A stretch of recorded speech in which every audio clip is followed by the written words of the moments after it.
perspective. News with a black perspective. The Black Information Network is the first all-news audio and digital network For and by the black community. Get the podcast and get the biggest news and business stories delivered to you every morning. Subscribe to the Black Information Network daily and wake up with the latest from the Black Information Network. Loaded and ready to go when you are. Listen to the Black Information Network daily on the iHeartRadio app, Apple Podcasts, or wherever you get your podcasts.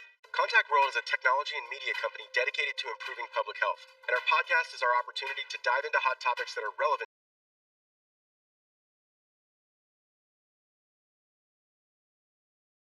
to you, from contact tracing to vaccines to social and racial justice.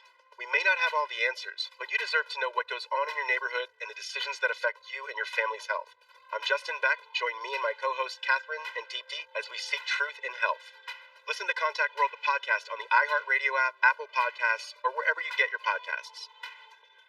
Thanks for listening to the Herd Podcast. Be sure to catch us live every weekday from 12 to 3 Eastern, 9 to noon Pacific on Fox Sports Radio and FS1. Find your local station for the Herd at foxsportsradio.com or stream us live every day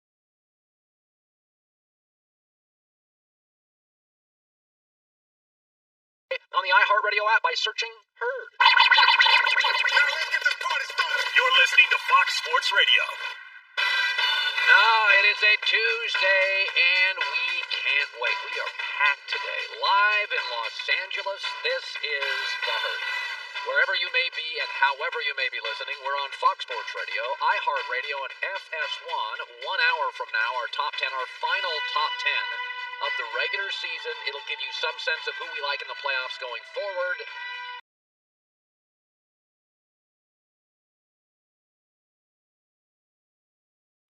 Joy Taylor is joining me on a robust, dynamic Tuesday. Joy, how are you? I am doing better than Doug Peterson. Not great 24 hours for Doug Peterson. Having a rough go. Philadelphia Eagle head coach. Let's start with that. You would never go to a restaurant 3 straight times, get bad service, have spotty food, and go, that's a well-run restaurant. You would never go to a car dealership and buy 3 straight cars and their lemons and think that is really a well-run car dealership. But there's a weird thing about sports and loyalty.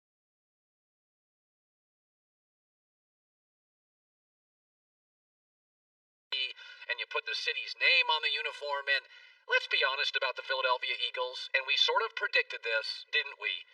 They couldn't handle a little success. We've all had the loser brother-in-law, coworker, family member. They make a little lettuce job promotion. 2 years later, they're a bigger mess than they've ever been. A lot of lottery winners end up selling off the timeshares and jet skis now, don't they? Philadelphia is now just Dallas, but has worse weather. They're just loud. This morning I was doing a loud meter in the NFL for our TV audience, and there is a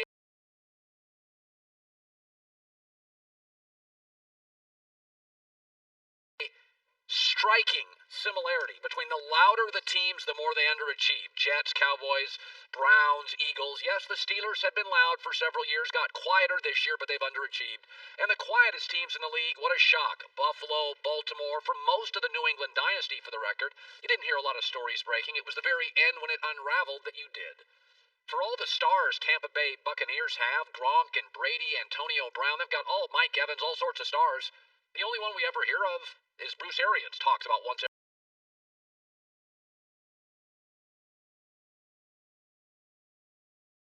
2 weeks, and we have to comment on it. They're pretty quiet. Let's just move the Philadelphia Eagles from well-run operation to loud operation. Here's the latest story. Multiple players were shocked and outraged that Doug Peterson, the coach, benched Jalen Hurts in the middle of a competitive game. One player, offensive starter Jason Kelsey, questioned the coach directly on the stunning decision. According to this story, the owner or the GM, Howie Roseman, may have ordered the benching of Jalen Hurts to get somebody involved from the bench to tank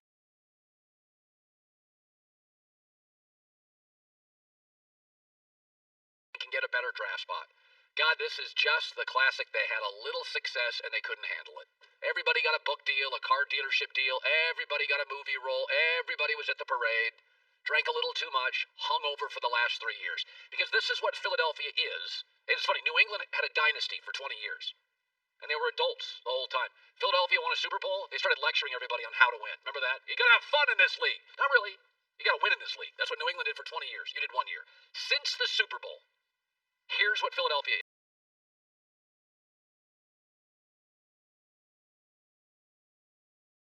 is a losing team. 22 wins, 25 losses, and a tie. That's in a bad division. That's not in the NFC West or the AFC South with all those quarterbacks. That's in a division where Washington and the Giants and Dallas have had chaos. Just say this out loud. Last 3 years, losing team, lot of noise, quarterback controversy, and no cap space next year. Sound like a good restaurant? If I said bad menu, terrible service, lot of complaints with the health board, sound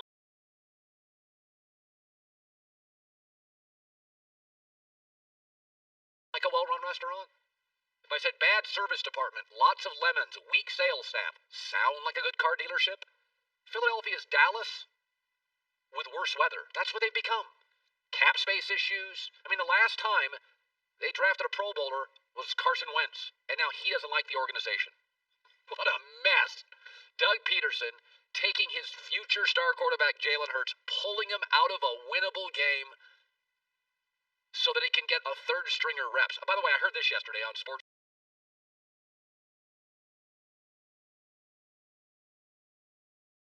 Talk Radio. My ears were bleeding. Some guy called a Sports Talk Radio station. You know, they put in Nate Sudfeld to just get a spark. What? He'd been at practice for 3 years. If you're an NFL head coach, practice lets you know who can play, not just games. If you thought Nate Sudfeld was going to give you some dynamic athletic spark over Jalen Hurts, you should be fired for that. For that alone. Philadelphia. All right, so, Warren Buffett's a legendary stock picker in America. He's one of the most successful. And his whole theory is buy value. When stuff's beaten down and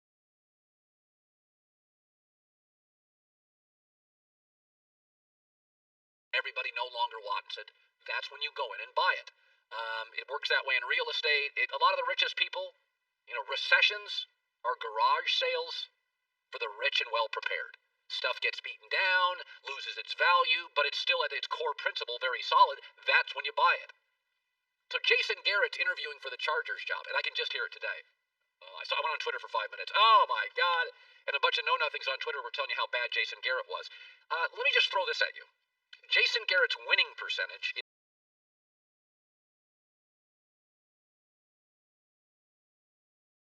is 56% in the NFL. Bill Parcells is 57%. And Jason Garrett did it with a meddling owner and his 2 quarterbacks. One was undrafted and one went in the 4th round. Sound like a guy who can't coach? A Princeton grad from the Ivy League, a former NFL quarterback with 3 division titles, with an undrafted quarterback, a 4th round quarterback, and a meddling owner. What Jason Garrett needs is a new PR person. He doesn't need to be a better coach. Here's Jason Garrett. Here's Jason Garrett's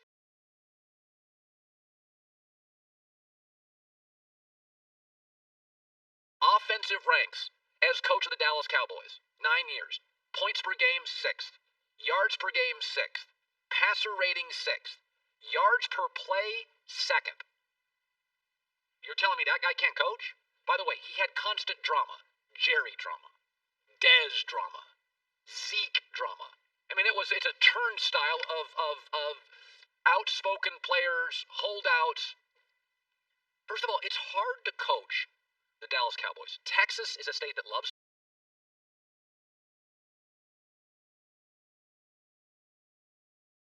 football, has unrealistic expectations, and there's a lot of money and egos. It's why the Texas Longhorns and the Dallas Cowboys always seem to be changing coaches. They look like the world's best jobs, but with the Longhorns and with the Cowboys in this glamorous, well-heeled state, it's very attractive, right? You fly into Dallas, you see 9 high school football stadiums, they look like colleges. Football's big, there's expectations, there's lots of ego, there's lots of money. The Longhorns can never quite get the program right. There's a reason. Unrealistic expectations. They just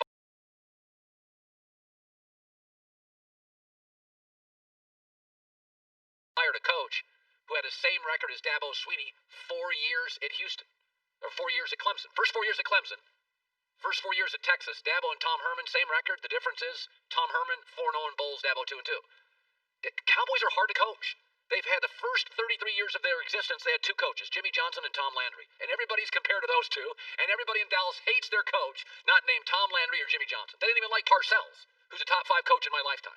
They don't have a real general manager. They don't have a real president. Jerry's the owner. Jerry's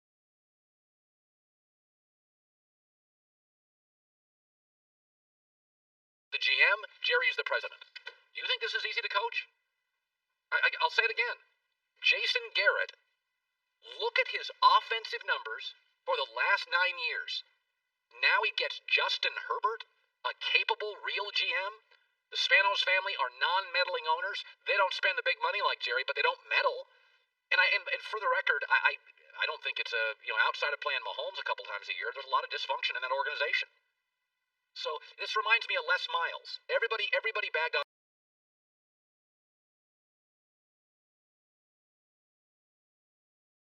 Les Miles. So LSU fires Les Miles, who's winning 10.5 games a year because he can't beat Nick Saban. By the way, nobody in the SEC can beat Nick Saban. Maybe nobody in the country can beat Nick Saban except occasionally Clemson.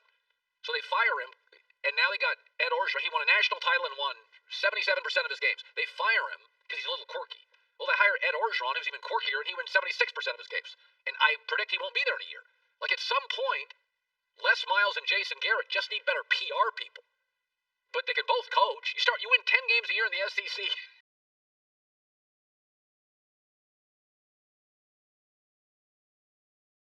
You're a good coach.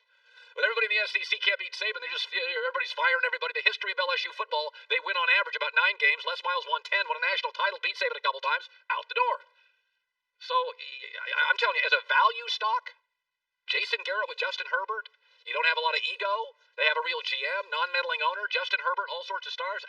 This idea that Jason Garrett can't coach is silly. I mean, say what you want, but his first year with Daniel Jones got better at the end of the year, and Daniel Jones is not great, but he got a lot better. Stopped all the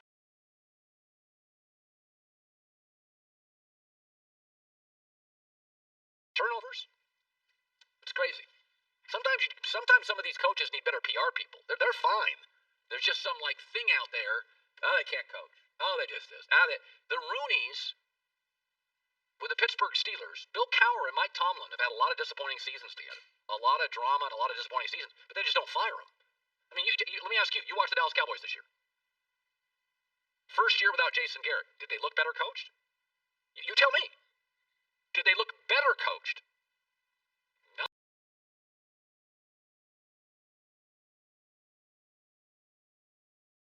Not the team I saw. That's not what I saw. Coming up next, Joe Judge of the Giants said something yesterday, but it's not even what he said. Well, it is kind of what he said. But he stole a page from somebody he knows very well, Nick Saban. It's brilliant.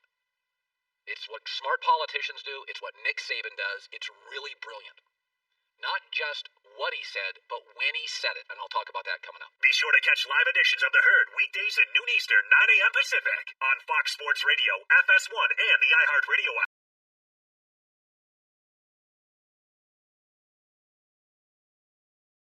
Nearly 600 years after the invention of the printing press, the most important book in the history of the world has arrived. That might be overstating things. Stuff You Should Know, an incomplete compendium of mostly interesting things. It will change your life forever.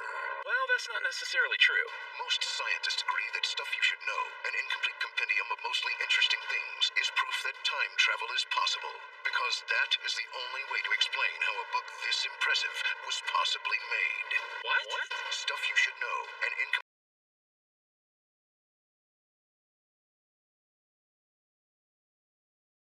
compendium of mostly interesting things will regrow hair, whiten your teeth, and improve your love life.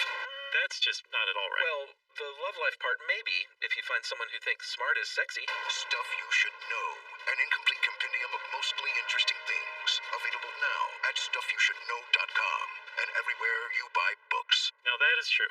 Ever wondered why there are 2 ways to spell donuts? Or why some people think you can find water underground just by wandering around with a stick? Believe it or not, this is stuff you should know.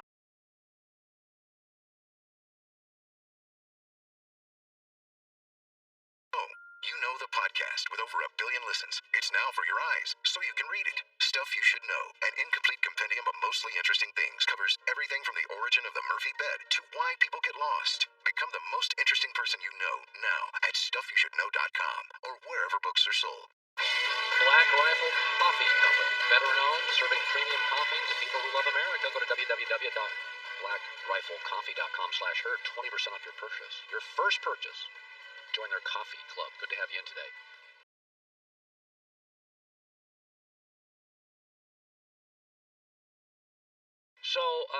Joe Judge yesterday ripped the Philadelphia coach Doug Peterson, but in the process of doing that, that's what everybody in the media is going to see and talk about. But it's much greater than that. So Ben McAdoo and Pat Shurmur are not terrible coaches. They're weak culture creators. When Barry Alvarez took over Wisconsin, literally it was one of the worst 5 college football programs in the country. Now it's one of the best 10. He's now the athletic director. He did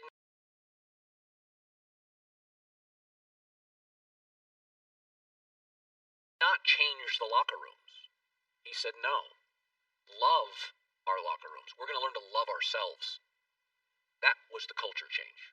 It was about Wisconsin football. It wasn't about fancy stuff. We should be proud of who we are. It's a state that produces good high school football, good college football. Be proud of who we are.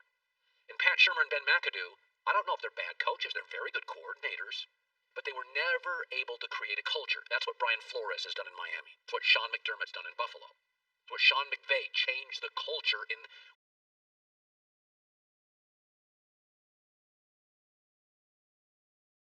with the LA Rams, not just the playbook. So Joe Judge, it appears to me, is very good at culture creation. He's coached with Belichick and Nick Saban, 2 of the all-time greats. So when Judge comes out to criticize Doug Peterson, what it is an opportunity that he uses brilliantly to spread his gospel about what the Giants are all about. There's a number of sacrifices that have been made by all the players and coaches in this league. There's a number of sacrifices that come along as well with the family members and the people connected to them. To disrespect the effort that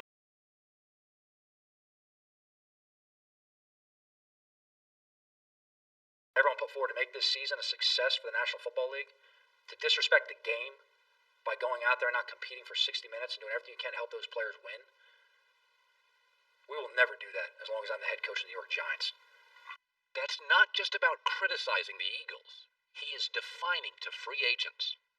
He is defining to his locker room, I'm here for you. The best I've ever seen at it is Nick Saban. We sort of laugh at it, but 2 to 3 times a year, Nick Saban finds an opportunity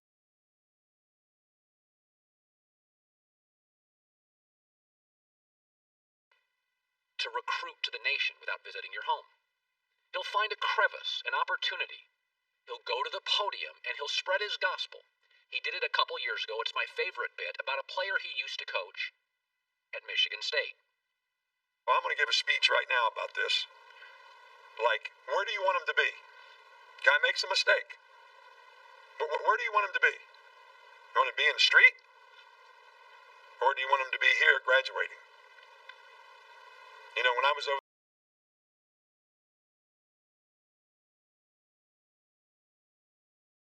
there at the Nagurski, Muhsin Muhammad, who played 15 years for the Carolina Panthers, played for me at Michigan State.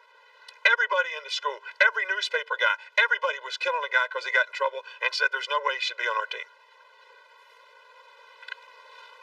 I didn't kick him off the team. I suspended him. I made him do stuff. He graduated from Michigan State. He played 15 years in the league. He's a president of a company now. And he has 7 children, and his oldest daughter goes to Princeton. So who is right? That wasn't just about the player. That was talking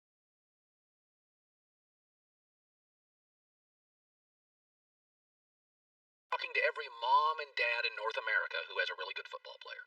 You come to Alabama, I'll be tough on him, but I'll support him if he makes a mistake, because you're asking him to go 800 miles from home. And mom and dad wonder, what if our son makes a mistake? The smart coaches, Saban wouldn't just walk to a podium and talk about that story without an opportunity. Joe Judge wouldn't go out and just talk about how great he is as a coach and his culture or blast Peterson without an opportunity. The really smart coaches and leaders in this country see these little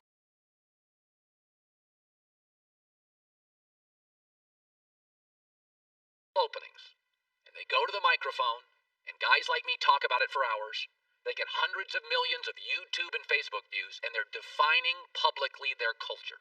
That's Nick Saban recruiting to America without having to visit any state, without having to leave his office. It's free recruiting, an unbelievable message. And Joe Judge on the free agent market, spreading his gospel. That's why he'll win. Shurmur McAdoo didn't. They could coach.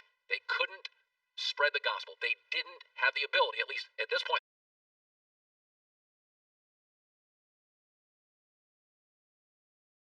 their career to create a culture. And that's what I see Joe Judge doing. Joy Taylor with the news. Turn on the news. This is the Herdline News. Oh, I love that so much. Nick Saban. Both of them are just My last day excellent. on the air, I'm going to do 100 Nick Saban bites and talk about each one. That will be my last show. Do like like a splice of Nick Saban, some Mike Tomlin, sprinkle in some John Gruden's, just all-time great sound bites.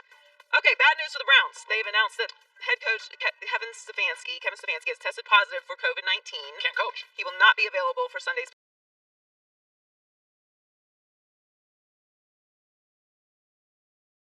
playoff game against the Steelers, and special teams coordinator Mike Prefer will serve as acting head coach. 2 additional coaches and 2 players have also tested positive. They're reportedly tight ends Drew Petzing, defensive backs coach Jeff Howard, wide receiver Kadarius Hodge, and guard Joel Bitonio. So offensive coordinator Alex Van Pelt is expected to call plays. This is not great. This is rough. This They is also rough. lost Olivier Vernon. That didn't get talked about yesterday. Myles Garrett and Olivier Vernon really are their defense. He has 9 sacks in the year. He's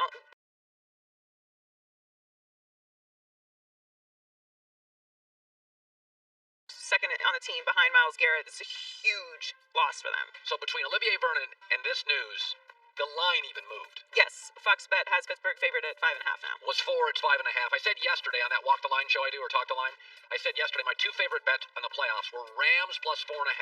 Seahawks can't score on anybody, okay? And they just beat the Rams. So the Rams plus 4.5 and the Steelers minus 4.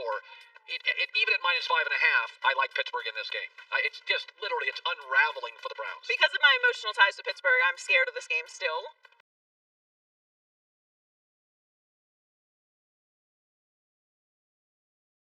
Just because of the repercussions of the Browns possibly beating the Steelers in a playoff game, but this is not looking good for the Browns. That's a lot for them to overcome. It was already a tall task considering the way that they played against the Steelers backups last week. So this has gone from bad to worse for them in their first playoff game since 2002. So Washington won the NFC East and locked themselves into a wild card matchup with the Bucks. And Chase Young was walking off the field after the win Sunday and was heard yelling, "I'm coming! I want Tom!" And that comment has definitely not been ignored by Bruce Arians. He's a hell of a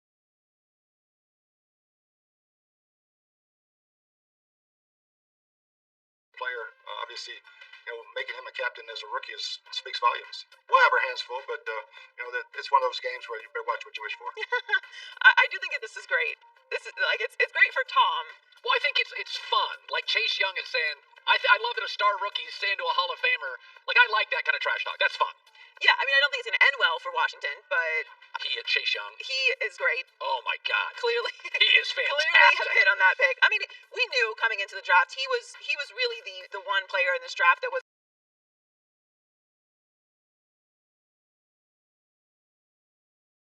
the for sure thing.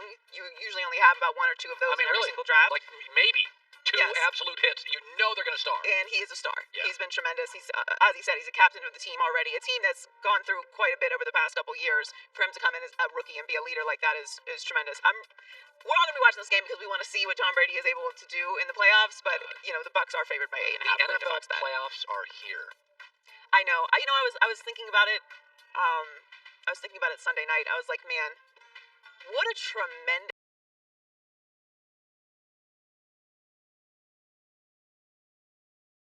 accomplishment. And I know we still have the playoffs to get through, but what a tremendous accomplishment. No bubble, national travel, young men, families. I am honestly, like the NBA bubble and the NHL bubble, listen, you just wouldn't let people come in, so you can control it. I am shocked at how well baseball at the end of the year did and how well the NFL did. These guys are all going home. They're going to cities where people are eating dinner outside. There's so many factors, outside factors. And listen, the bubble was obviously insane, and it was a lot of pressure on everybody that was in the bubble. Right.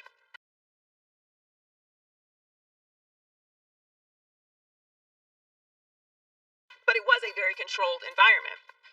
And they did an amazing job because, I mean, can you imagine how bad it would have been if someone had tested positive in there? I mean, it would have been a disaster. They did an incredible job. But what the NFL has done, I mean, it's amazing that we're here right now. It's remarkable. Finally, the Jets hired offensive-minded Adam Gase 2 years ago in the hopes that he would be able to groom Sam Darnold. That didn't work out the way they planned. So team CEO Christopher Johnson is looking for a more well-rounded coach. This time, he said, I don't much like the term CEO, but it does describe what we're looking for. We want a head coach that coaches the entire team and his staff. You don't have to be offensive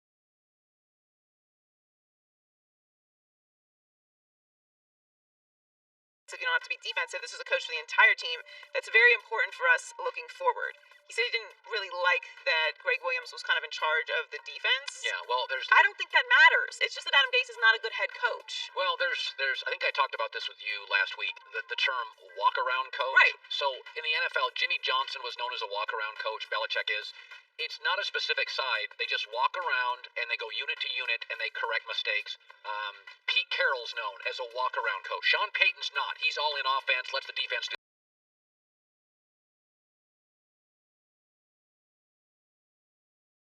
their thing. So you can win both ways. But to your point, Adam Gase's issue, he struggles in relationships with coaches, with players, with everyone. He just struggles in relationships. Yeah, I don't think that you're necessary. I think you should look for a well-rounded coach in that they have the ability to, like the Jets need someone who can build a culture. Yes. They're in a complete rebuild. Yes. So they need someone who can do that. Every job opening that's available right now is not necessarily the case. Like the Falcons do not need a culture rebuild. That's not what's necessary there. The Chargers don't need a culture rebuild. Like there's a lot of pieces in place there. That's not the case with the Jets. They currently have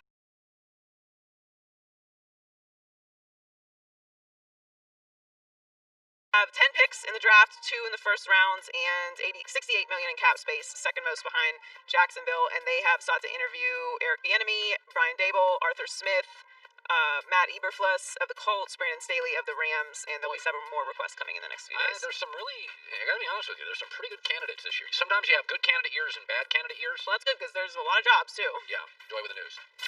Well, that's the news. And thanks for stopping by. The Herd Lie News. Peter King, brought to you by Mercedes-Benz, the best or nothing, joining us.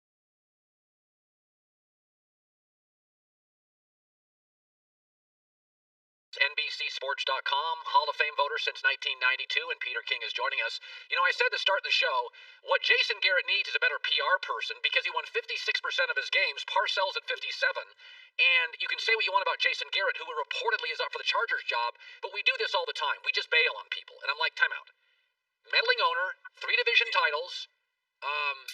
By the way, we went and gave you stats for 9 years. Number 2 in yards per play in the NFL. I don't know. I look at Jason Garrett with the span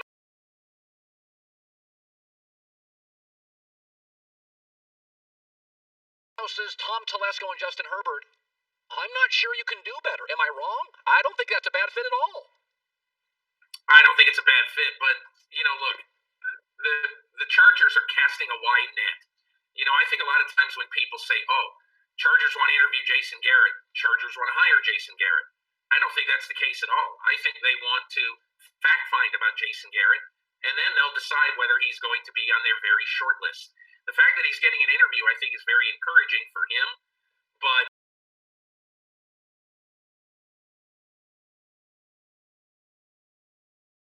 I don't take interview lists as being very important at this time of year because, look, I think it's the Jaguars are attempting to interview 5 different general managers, or it might be 6. You know, the Falcons have cast a very wide net, both in GM and now coming up in coaches. So, I don't know. We'll see what happens. Usually I like to see who gets the second interview. You know, 2 years ago, the Browns interviewed a bunch of people, and then Freddie Kitchens and Kevin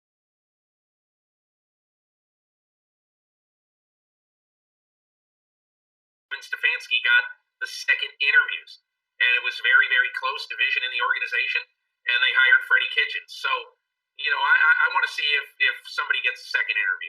So I saw Chris Mortensen. We both know him, respect him well. He said he'd never gotten more feedback about what happened during an NFL game, negative feedback, than what Doug Peterson did. The one thing I didn't like is I do believe that Jalen Hurts, I thought it would have been a nice come-from-behind win for him against the potential playoff team. I think for young quarterbacks, those instances, those opportunities are rare. I didn't like them pulling him.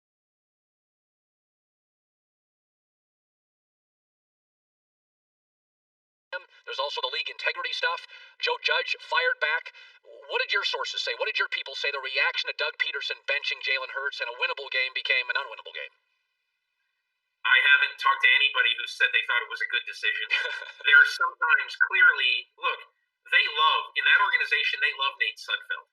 You know, going back to 2017, 2018, he's always been a very trusted backup soldier. So now in a meaningless game, Doug Peterson wanted to do him a solid and give him some time. And I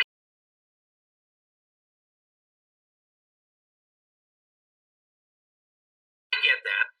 The biggest problem is you've got two teams in the NFL who are on the precipice of making the playoffs. And I don't want to hear anybody say, oh, they got bad records. I don't care if they're 1-15. If, they were both on the verge of making the playoffs. And Doug Peterson put a guy in the game who hasn't played football in 105 weeks or in a football game. And I just thought it was terrible. If there is anything like an unwritten honor code among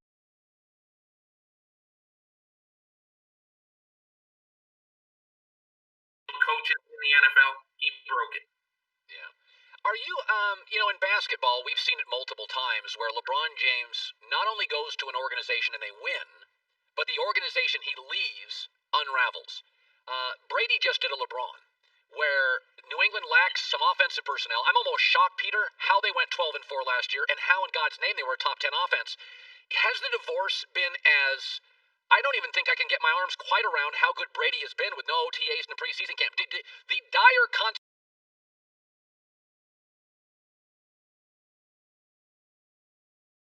consequences for New England and the elevation. Tampa's now an 8-point playoff favorite. Are you a little shocked by how pro-Brady this divorce went? Well, Colin, I think you're assuming that if Brady stayed in New England, they'd have won 11 games and found a way into the playoffs. I don't necessarily think that. The New England Patriots, it's either 1, 2, or 3, have either the worst, second, or third worst skill position group in the NFL. That's Bill Belichick's fault. Bill Belichick, the general manager. When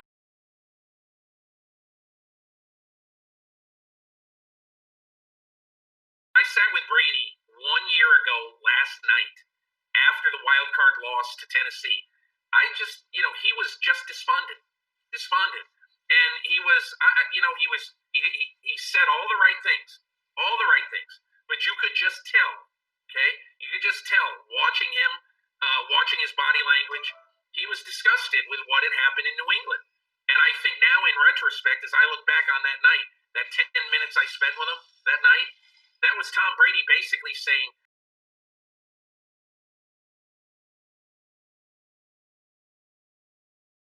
I can't deal with no talent around me anymore. And, there's a reason why, the Bucs are 8-point favorites in a playoff game this weekend. Because the combination of Tom Brady still with something left and a great skill position group, you're going to be a heavy favorite in a playoff game. So Kevin Stefanski is out coaching this week. It's starting to unravel. Olivier Vernon's injury. Kevin Stefanski can't coach. The good news in Cleveland never seems to last very long. It does feel like, to me, it makes Pittsburgh a prohibitive favorite.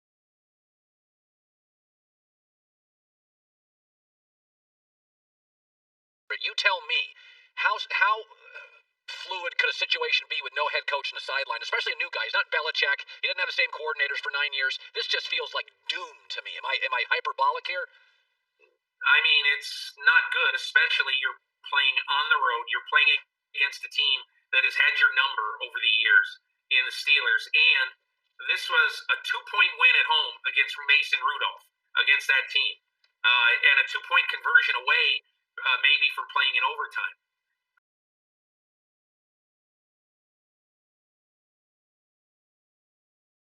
And now you're playing Ben Roethlisberger, who was on the couch on Sunday. And so he'll be rested and ready to go in this game.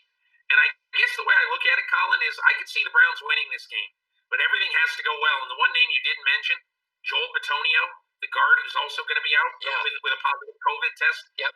About 2 hours ago, I finished filling out my Associated Press All-Pro ballot. Joel Bitonio's my left guard. And so that's not just any loss. That's a loss of one of the best players on the team.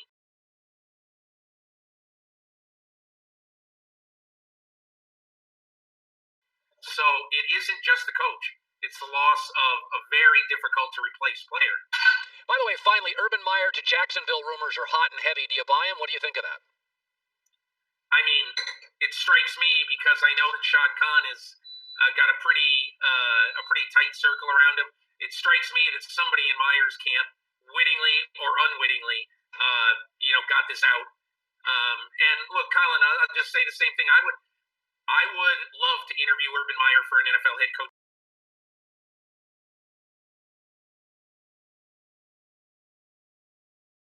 vacancy. But I would probably spend the majority of my time in the interview saying, you left coaching for various reasons at age 45, 46, and 54. Why should we think that you won't be another Nick Saban? A guy who came in to save the Dolphins and 23 months later is asking Wayne Huizenga to be let out of his contract because he's miserable. So and Colin, this guy has been a great coach on the college level, Urban Meyer. He's never been less than 3 games over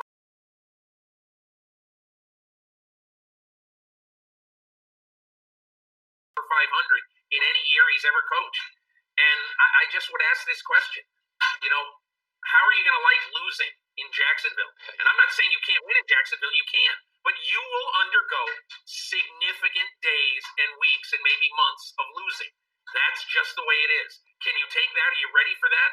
And are you in for 4 or 5 or 6 years at least? Or at the first sign of 2 and 14, are you out? Yeah, great. It's really legitimate points. And I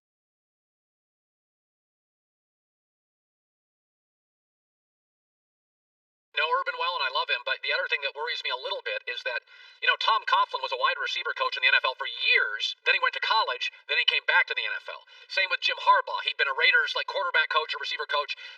Matt Rule had been in the NFL. Urban's a college guy. Even Saban, by the way, was with that Belichick staff in Cleveland, so he'd done some college. Right. Yeah, I do worry about when a guy's just strictly college, then he goes to the NFL, because, man, The game is different. Yeah. The game is different. Rules are different. Yep. It's frustrating. You can sit at Ohio State and Florida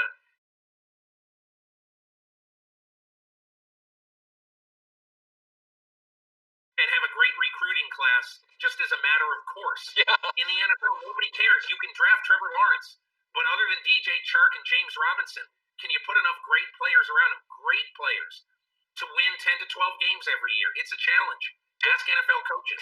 Yeah. Ask Belichick this year. NBCSports.com. Peter Creighton. Great seeing you on a Tuesday, Peter. Thanks.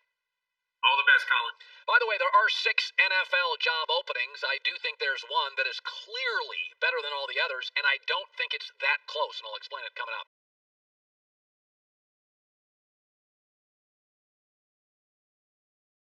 Be sure to catch live editions of The Herd weekdays at noon Eastern, 9 a.m. Pacific. It's been 30 years since the first episode of Beverly Hills 90210. 30 years since we walked the halls of West Beverly High, and since we all hung out at the beach fit. Relive it all with Jenny Garth and Tori Spelling on their new podcast, 90210 OMG. We get to tell the fans all of the behind-the-scenes stories that actually happened. Join them as they rewatch every episode of the beloved 90s TV show from the very beginning. Listen to 90210 OMG on the iHeartRadio app or wherever you get your podcasts. News with a new perspective. I'm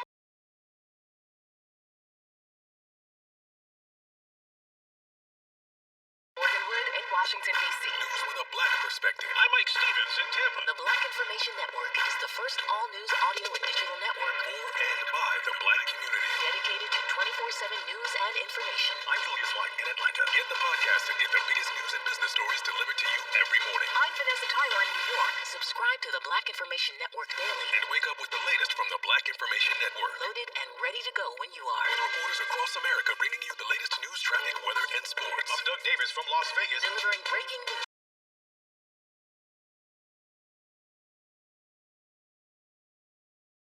that puts us first. Because our insight matters. Our stories matter. And the truth matters. The Black Information Network Daily is designed to inform, engage, and empower the Black community. Now is our time. Listen to the Black Information Network Daily on the iHeartRadio app, Apple Podcasts, or wherever you get your podcasts. So, there are 6 job openings in the NFL, and I'm reading a lot of people are ranking the job openings. That's kind of the default column over the next couple days. What's the best job?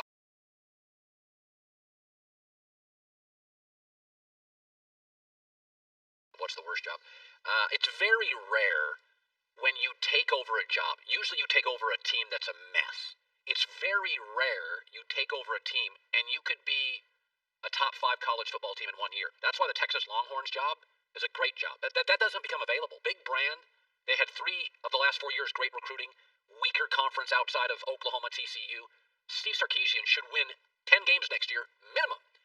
That's the Chargers. The rest of these there's 6 job openings. 5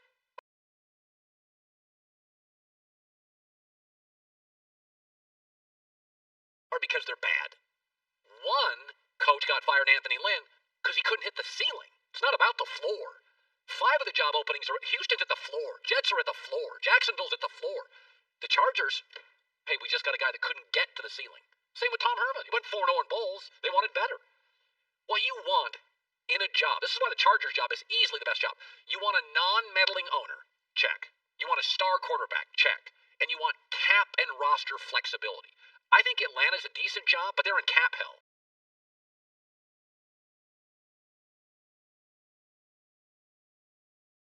You are trapped with Matt Ryan for 2 years. You're trapped with Julio Jones. They have bloated defensive contracts and can't stop anybody. So that job, I get Matt Ryan I like, but you're in cap hell. Houston, same thing. You got no draft picks. You're in a bad cap space, and you got a lot of making up to do. And you don't have the draft picks to make up for the defensive side of the football. So Jacksonville's got Trevor Lawrence. What else? When's the last time in your life you said, Jags, great job? Hasn't been a great job. I mean, Tom Coughlin for about an hour made it look like a good job, but it's not a great job.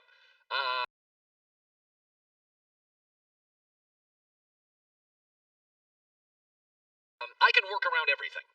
I can work, like what happened with Matt LaFleur.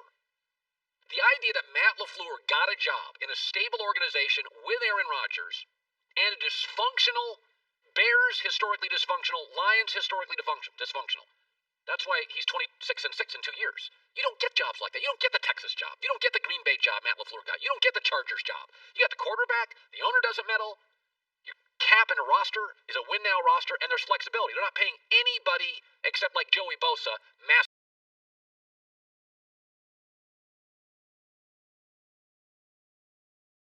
money. And you would pay Joey Bosa, Keenan Allen, you would pay them massive money. So I don't even think it's close. Like, I think it's the best job. I don't even think there's really a second. Like, Jets, owners, hard pass. Jacksonville, outside of Trevor Lawrence, who hasn't played an NFL game, what do I know? Houston, dysfunctional. Atlanta, cap problems. I don't think it's that close, to be honest with you. The other thing, talking to Peter King about that he said a year ago today he had a discussion with Tom Brady, and he was despondent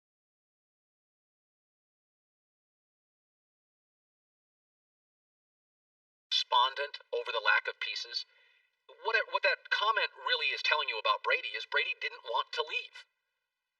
Like if you sat down with your divorce attorney and you were despondent over what had happened to the relationship, that means 3 years ago, 3 years prior, you loved the relationship. It'd be one thing if you hated her or you hated him, but if you were despondent what happened to her or what happened to him, you're still in love. But you can't see sunlight on the horizon. When Peter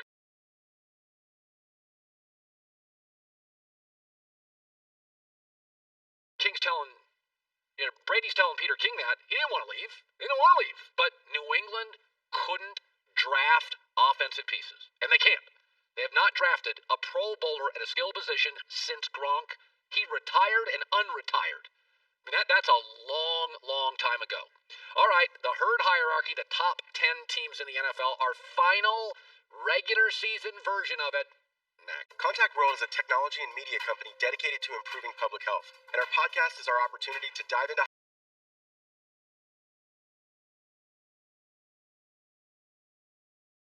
hot topics that are relevant to you, from contact tracing to vaccines to social and racial justice.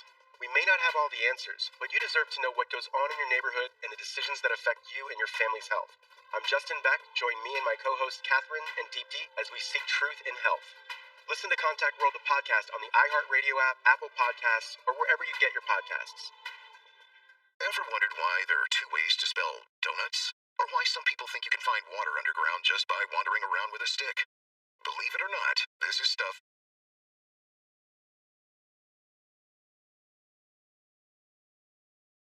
you should know.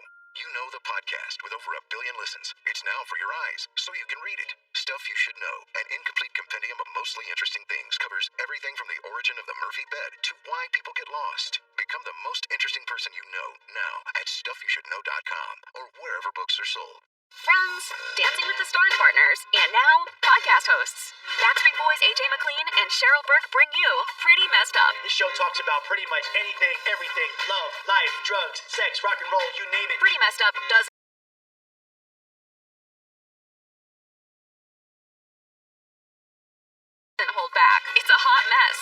guidance, mentorship, and watchful eye of their friend Renee Elizondo. We get pretty deep and we just talk about everything. Listen to Pretty Messed Up on the iHeartRadio app or wherever you get your podcasts. Ever wondered why there are two ways to spell donuts? Or why some people think you can find water underground just by wandering around with a stick? Believe it or not, this is stuff you should know.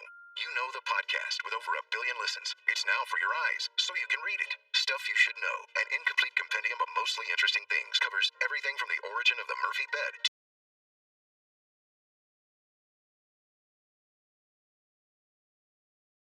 why people get lost. Become the most interesting person you know now at StuffYouShouldKnow.com or wherever books are sold. Thanks for listening to The Herd Podcast. Be sure to catch us live every weekday from 12 to 3 Eastern, 9 to noon Pacific on Fox Sports Radio and FS1. Find your local station for The Herd at FoxSportsRadio.com or stream us live every day on the iHeartRadio app by searching Herd. You're listening to Fox Sports Radio. Now, it is a pleasure live from Los Angeles. It's called The Herd, wherever you may be and however you may be listening.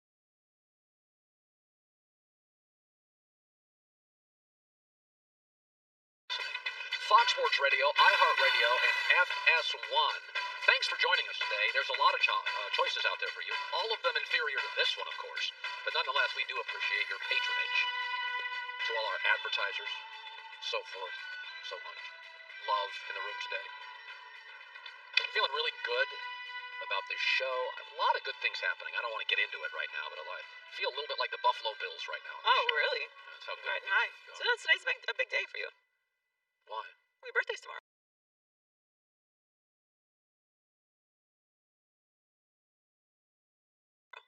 Oh, yeah. Birthday's tomorrow. Yeah. They're not as much fun when you get into your 50s. I'm not going to lie to you. I got cracked ribs. Birthdays. I got tendinitis. How are your ribs, by the way? Actually, today, I've been eating like 2 bananas a day because of potassium. Right. And doing smoothies. Milk and potassium. I don't know if that matters. So there's a doctor listening to this that thinks I'm a total idiot. But You I'm still like, haven't talked to an actual doctor about it? no. What's cracked ribs? What's he going to say?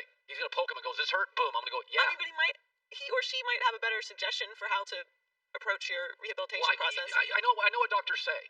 Get some rest.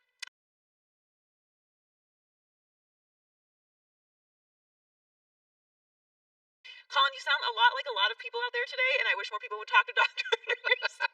But if you're feeling better, I guess it's working. Well, then my ribs feel a little better today. So we call it the Herd Hierarchy, and this is our final one of the regular season. Here we go. Herd Hierarchy. Let's go. The top 10 NFL teams according to Colin. Number 10. Well, I left a lot of good teams out, but I'm going to give Cleveland number 10. And the reason being is Kevin Stefanski and this offensive line. Now, they have a negative point differential. You're not going to win playoff games with a negative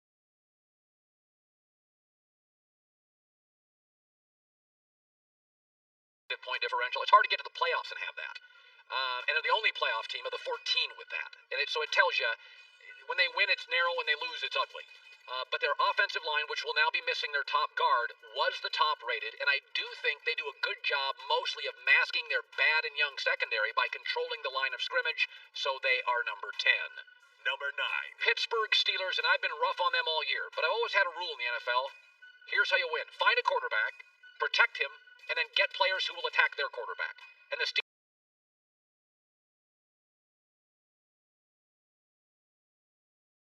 Steelers right now have the fewest sacks taken in the NFL 14, and yet they have the most sacks, 56, given, meaning they protect their quarterback and they get after yours. Quarterbacks that faced the Steelers this year had a passer rating of 76. That is astounding. So for all the running game issues I have, they protect their quarterback and they sack yours, and that puts them at number 9. Number 8. Seattle is a very shaky number 8 and a very shaky number 3 seed. First of all, Russell Wilson, 2 of the last 3 games, under 200 yards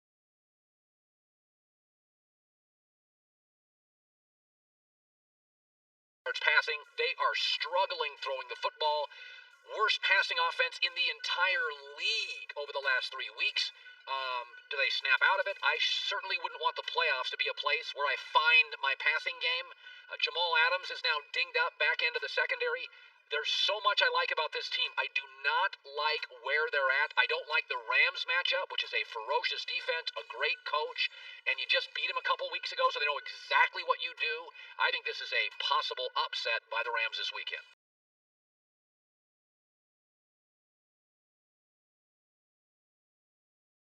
Number 7. A team I haven't shown any love to, finally the Colts are in.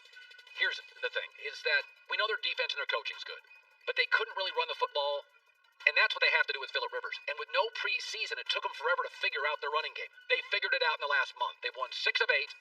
They figured out Jonathan Taylor spearheads behind this great offensive line or running game, and I think this is the key to them, is they take the ball away from Phillip, who's pretty good on scripted plays in the first half, but if you ask him to be dynamic in the second, you're very limited.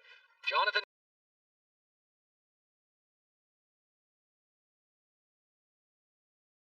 Taylor, with no preseason, it took him until November, now into December, in January. I like the Colts at 7. Number 6. Tampa Bay Buccaneers. I am worried because they are 1-5 against playoff teams. We're not very good at night. Maybe Brady goes to bed early. But they are very good against the run. They take big chances defensively. I like that. They're aggressive sometimes to a fault. And you can't deny that Tom Brady is hot. Antonio Brown, remember about 4 or 5 games? We couldn't figure out what he was. They figured out how to integrate him into the offense. When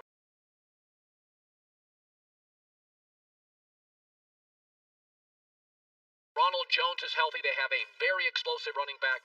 Brady's got 40 touchdown passes this year, the most in Bucs history. And let's be honest, and you can't, Bruce Arians and Tom Brady have a lot of playoff experience, and that accounts for something. Number 5. Baltimore. Everybody sold their stock, I didn't. 200-plus rushing yards in 4 of their last 5 games. Only team in the NFL that averages more rushing than passing yards. I'm okay with that because they have an identity. They know what they are. This year they're playing with no pressure. Don't tell me Lamar Jackson, who's younger than Joe Burrow, isn't getting better. He was better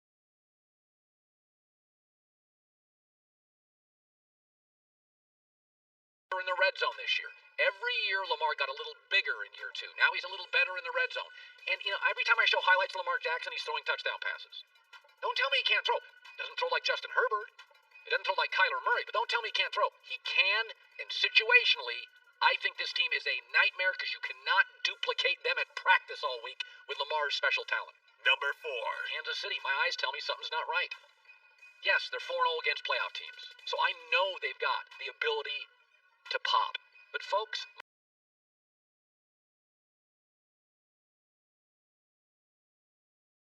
Mahomes 4 straight games with a passer rating under 100, longest of his career.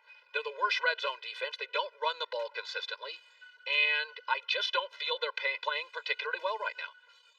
There's something doesn't look right to me, and it can be running back health. Mahomes, maybe he's not 100%.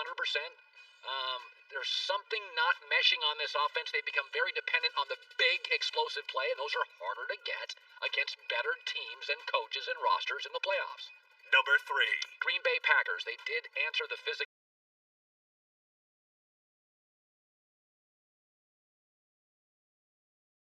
question this year with Tennessee. They don't beat themselves. They have the fewest giveaways in the NFL. They don't get penalized much. They don't give you the ball, so you have to beat them. And they're a great team with a lead. Because with Aaron Jones and play action, you don't want to fall behind against Green Bay. And frankly, that's what everybody's doing.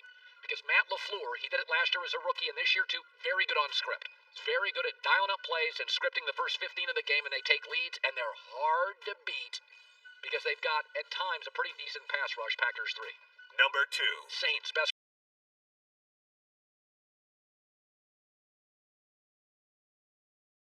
roster in the NFL. 20-plus points in 24 straight games. We talk about the Chiefs' offense, but actually this one's actually more consistent. Just the weapons. Alvin Kamara and Drew Brees and Taysom Hill and Michael Thomas and Emmanuel Sanders. But it's the defense that's amazing. Top 5 in scoring, rushing, pass defense. This is really a story of defense, even with all those weapons. And again, I get Sean Payton, Drew Brees experience in the postseason. Number 1. Third, 4 straight week, Buffalo Bills. I'm just going to give you a little something to simmer on for you Chief fans.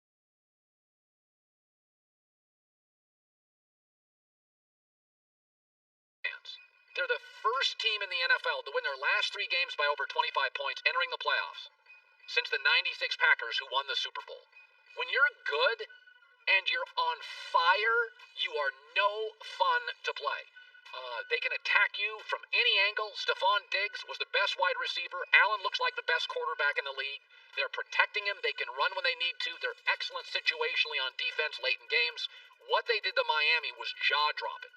Everybody struggled against Miami's defense.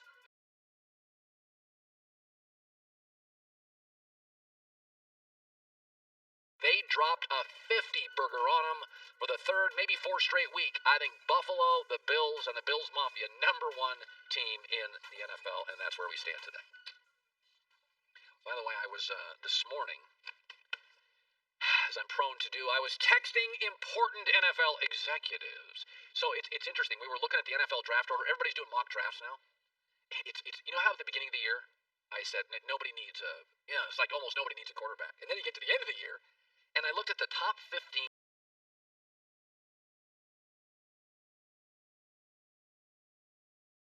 teams drafting in the NFL this year. 2, I'm absolutely sure would never take a quarterback. Bengals at 5, Chargers at 13. The Giants at 11 won't because Dave Gettleman, if he did, would have to acknowledge I screwed up drafting Daniel Jones. But Daniel Jones has got about 6 more games with Joe Judge, and Joe's going to be done with it. He has a major fumbling issue, and he can't get over it. But it's amazing how many teams could potentially draft a quarterback. And here's what's interesting. I saw Mel Kiper's story this morning where he said the Jets should stick with Sam Darnold over Justin Fields. Translation, this number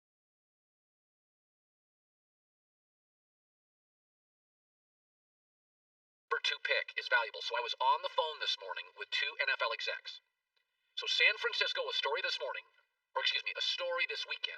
was that the Niners are moving off Jimmy Garoppolo.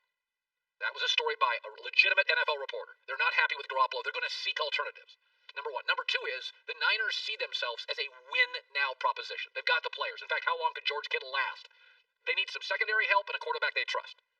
So let's just do a hypothetical. Mel Kiper saying keep Darnold, accumulate picks. So I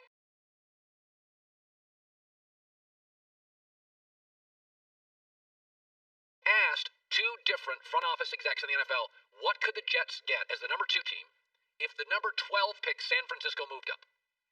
And both said Jets have a ton of leverage because if the Niners are drafting a cornerback, not as much, but a quarterback, the Jets have a ton of leverage. I got multiple number 1 picks and probably like a third. So you'd get next year and the year after, you'd probably get number 1 picks. But even this year, because the Niners don't have a first round pick to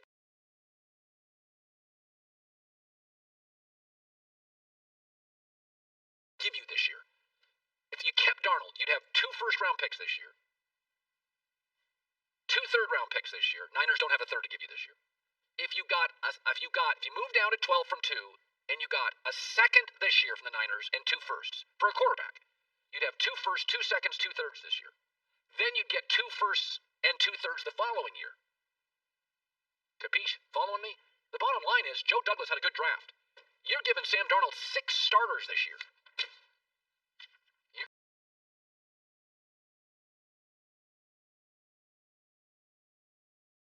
You can solve your cornerback issue and your O-line issue right there. So I think they're going to draft Justin Fields, but Kiper says basically Darnold's got something. It looks like they have the one thing the Jets have now is a very competent Joe Douglas GM. He had a very good draft. You can get a lot for that pick. Now the question is, when you have all those draft picks, some won't hit, and they're all young. So you cross your fingers that you get a camp, an OTA, and preseason, so you're ready to go. If you did pandemic again, then you're just crossing your fingers the guys can hit by October or November. But it's an interesting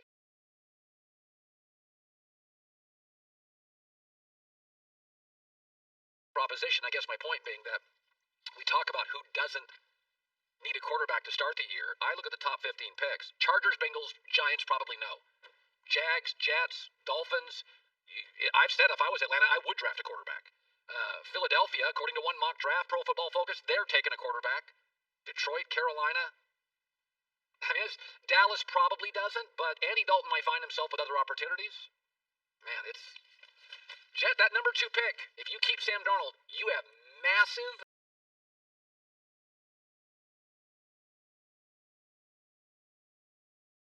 leverage. You're going to get a couple of firsts, maybe a second. You got a lot of leverage. I got a couple of buddies coming up on the show. Former Patriot quarterback coach Jedd Fisch, now the coach of the Arizona Wildcats, going to be joining me. Bucky Brooks too. Eric Dickerson, Josh Norman of the Buffalo Bills today. Want more Herd? The Herd streams 24 hours a day, 7 days a week within the iHeartRadio app. Search Herd to listen live or on demand whenever you like. Friends, Dancing with the Stars partners, and now podcast hosts. Backstreet Boys AJ McLean and Cheryl Burke bring you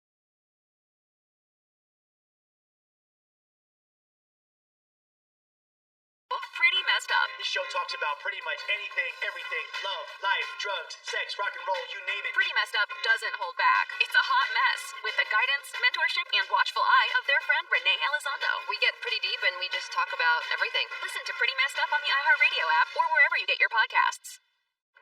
Nearly 600 years after the invention of the printing press, the most important book in the history of the world has arrived. That might be overstating things. Stuff You Should Know, an incomplete compendium of mostly interesting things.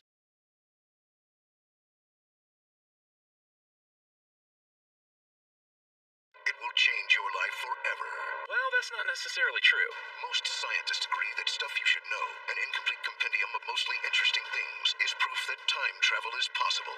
Because that is the only way to explain how a book this impressive was possibly made. What? Stuff You Should Know, an incomplete compendium of mostly interesting things, will regrow hair, whiten your teeth, and improve your love life. That's just not at all right. Well, the love life part, maybe, if you find someone who thinks smart is sexy. Stuff You Should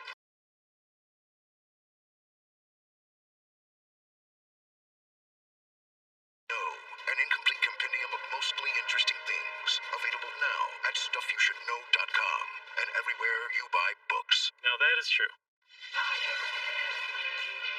Two title matches are on tap as Big E defends his Intercontinental title, and the Street Profits battle Dolph Ziggler and Robert Roode for the SmackDown Tag Team titles. An all-new Friday Night SmackDown, live at 8 Eastern on Fox. I just got a paperweight from the WWE. My wife was fascinated with it last night. It's massive. It's massive. It is. It's like this big. Yeah, and it's Andre the Giant.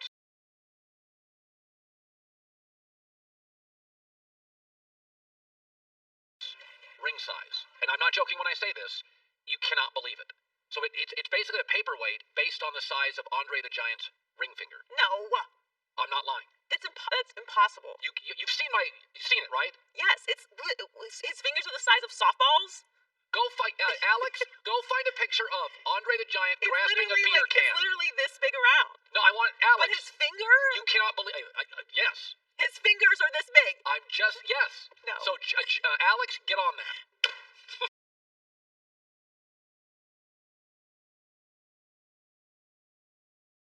What does it say that when they sent it to you?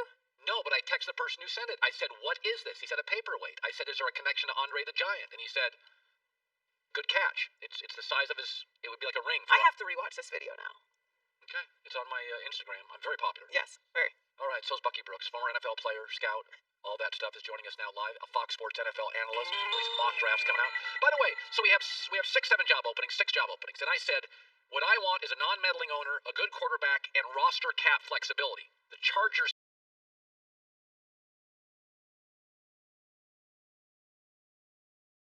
feels like to me by far and away the best job. You tell me, is it? Yeah, I think it is the best job out there because you do have a quarterback in Justin Herbert who has shown you that he can play at a star level. You have defensive pieces in Joey Bosa, Derwin James, some of the other young players. So yeah, I think someone who has a nice plan can come into LA and quickly get this team up to snuff because they have the talent to be able to compete with the Kansas City Chiefs. Yeah, they need to fix some little things on the offensive line, but from a talent standpoint, this team should be ready to go. It should be a quick fix for the next coach. You know, I said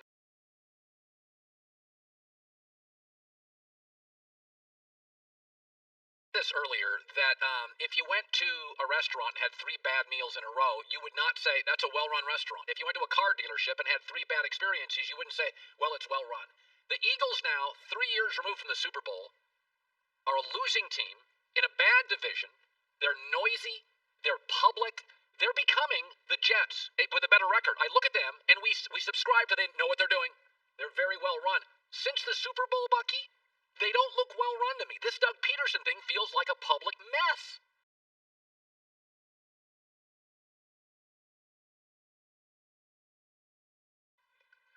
Look, it hasn't gone well since they won the Super Bowl, and I think it's hard. Once you win the Super Bowl, everyone begins to kind of chime in and figure out to try and determine who deserves credit for the success. I think the organization is at a crossroads right now. Doug Peterson has to recapture the locker room. They have to reestablish the culture of the franchise. They have to figure out what's going on with Carson Wentz and making a decision on who is going to be their quarterback going forward. And then they have to get it right when it comes to the draft. This is a team that needs their young players in this next class to come in and make an immediate impact. So yeah, I can't knock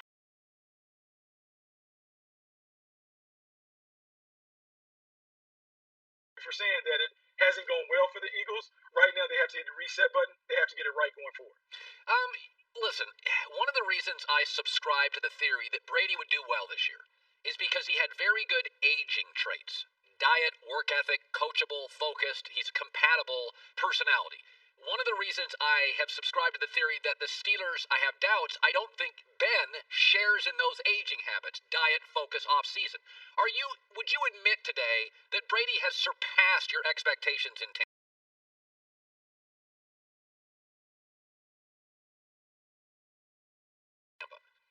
Yeah, I would admit that because he was a declining player the last couple of years in New England, and really the Patriots were able to win with their defense and their style of play kind of covering up some of his deficiencies, particularly down the stretch. But in Tampa, he's surrounded by an improved set of weapons on the outside. He has found a way to kind of impress the way that he wants to play on Bruce Arians, and it worked. And with Antonio Brown, Rob Gronkowski, Mike Evans, Chris Godwin, they have enough weapons to be able to get it done. That said,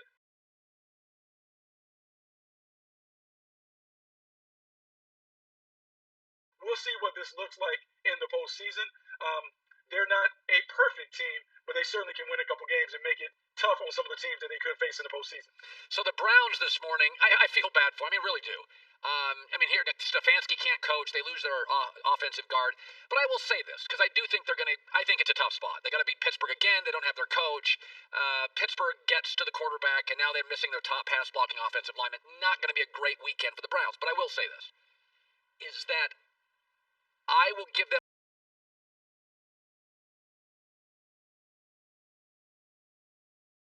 a pass. If you look at the history of their dysfunction, that making the playoffs was the goal. They are not the Ravens. They are not, they're not a gold standard. They're not Green Bay. They're not New Orleans.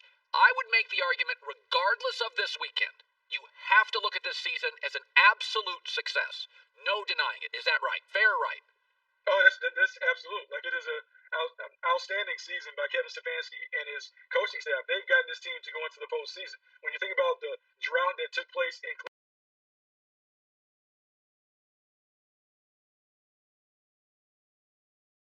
the fact that they've been able to clean it up so quickly, I think that's the bigger surprise. Because remember, you talked about it being noisy.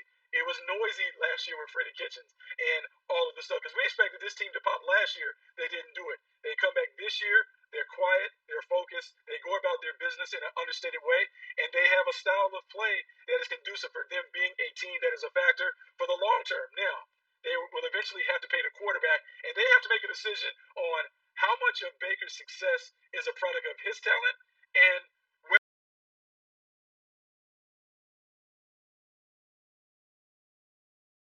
whether it's really a product of the system. Because when you pay him a ton of money, you may lose some of the weapons around him. So you really got to make sure that that valuation is correct. But for the first year, Andrew Berry, Kevin Stefanski, look, man, they get high marks for what they've been able to do with this team. All right, I'm going to put you on the spot. I'm going to put the top 15 draft positions right now this morning in the NFL up. And you're a former scout, so I'm going to ask you. I don't need a long explanation, maybe a sentence. I'll give you a team. Do you draft a quarterback? So Jaguars, yes, we know that. Let's get Jaguars out. Draft a quarterback. Jets, draft a quarterback or go O-line. Jets, what do you do?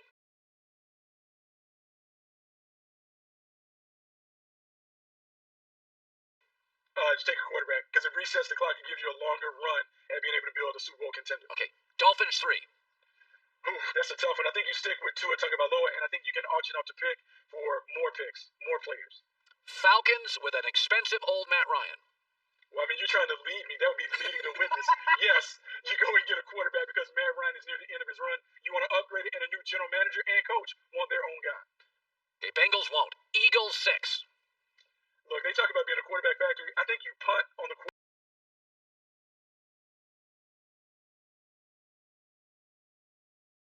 quarterback right now at 6, but I think it is a discussion that you must have when it comes to Carson Wentz or what's behind door number 1 or door number 2. I agree with you there. Lions at 7. Yeah, I think it's time. I think you can move. I think Matthew Stafford has value, so I think you can trade Matthew Stafford, bring in a new quarterback, and go forward. Carolina 8.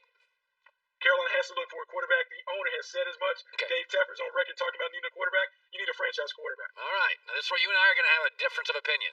Denver 9. Why are we going to have a difference of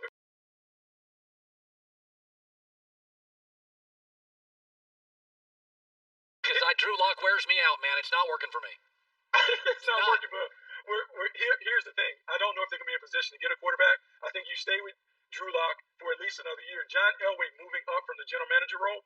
Vic Fangio staying. I think you sit tight. You give Drew Lock another 4 year with Pat Shermer to see if he can be the guy. Okay. All right, I'm done. That's good. Those are by the way, I do think the Jets will draft a quarterback. I do. But man, I talked to a GM this morning and a vice president.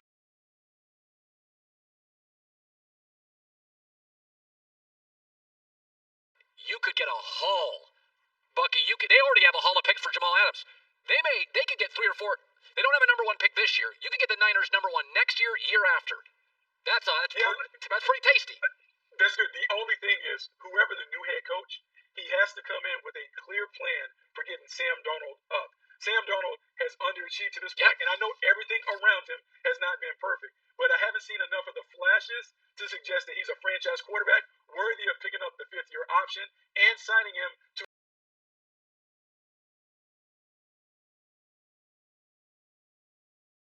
a deal that's going to be in the $30 million plus range. He has to show more. If that head coach has to say, I feel like I have a system that can help Sam Darnold play at the level that we haven't seen yet. All right. Good seeing you, Bucky. Thanks for playing along, man. Appreciate it. All right, Colin. We'll see you. By the way, go the extra mile. Your very own upfitted Mercedes-Benz Sprinter van. Right now, Fox Sports Radio has the Ultimate Rig Sweepstakes until January 24th. Go to foxsportsradio.com. Check it out. Details. These are nice vans. Joy Taylor with the news. Turn on the news. This is the Herd Line News. Zach Peterson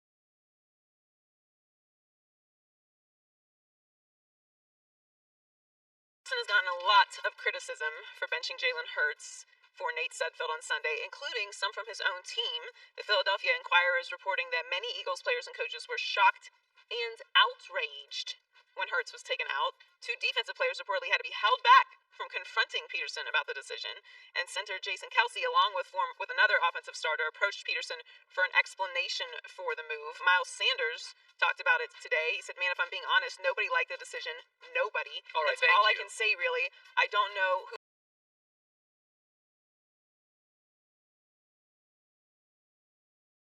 who was the main person behind that decision. All I know is that a lot of the people on the team were confused. Yeah, by the way, all these supporters of the Eagles, hey, Peterson had told people, we didn't tell the players.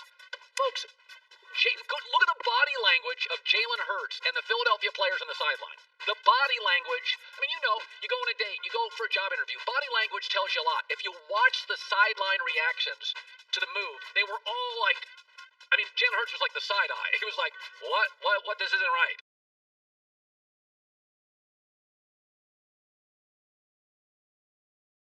That quote's from Sports Radio WI. So Miles Sanders said that. Yes. Look, here's the thing, and you kind of said it yesterday. There's only so many ways you can say something before we start to think that you're not telling the truth. Like, all the media is upset. Your own players don't understand and are upset. The Giants are certainly upset. Other coaches, fans, everyone's confused. So clearly this was not a conversation that was had ahead of time. This is not something anyone was prepared for.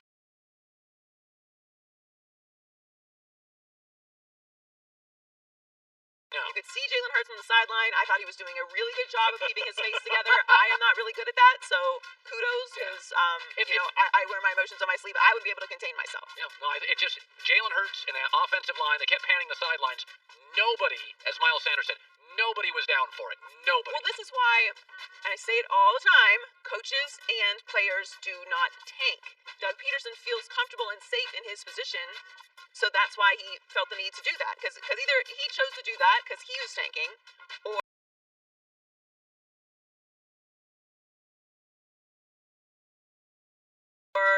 ownership or the GM sent that message down that this is what needs to happen. No one cares about that pick. And I mean, man, talk about putting some pressure on that pick now. Like, now you better hope that pick is really great and you make the right decision. It just was one of those things where it just goes in the face of competition. It sucked for fans, it sucked for everyone on the field. It's not a good look. So Cam Newton did not have the season he was hoping for in New England, but he still thinks he's a starting quarterback in the league and stopped short of saying he would accept a backup role. Honestly, it's too early to tell, and that's as honest as I could be.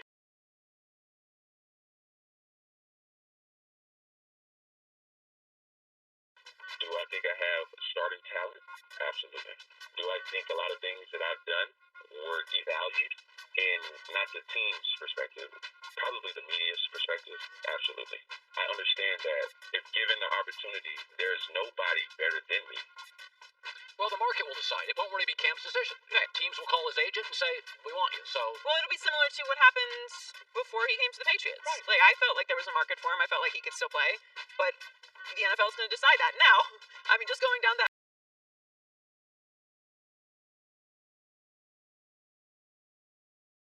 list with Bucky a few minutes ago of how many teams need quarterbacks, there's not that many quarterbacks in the draft. So while those teams all may like to take a quarterback, I don't know if all those teams are spending a first-round pick on the quarterbacks that are available. I mean, you get down to 4, 5, 6, like you're taking massive risks there and you also in have the first round. You also have a bunch of aging quarterbacks, Breeze and Ben and Rivers, and there's spots available if you're healthy. There's definitely a place. I don't know that it's fair entirely to judge Cam off of what happened in New England. I do think that him being out with COVID played a major role in their season. Their season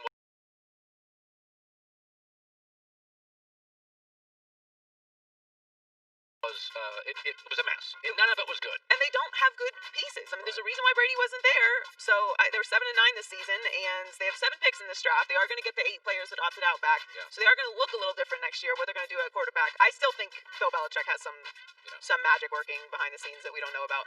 So the Bills are red hot right now, entering the playoffs on a 6-game win streak. So not many people are giving the Colts a chance, but Frank Reich is embracing the underdog mindset. Pressure's not on us. We should be in there. We should be loose. We should be aggressive.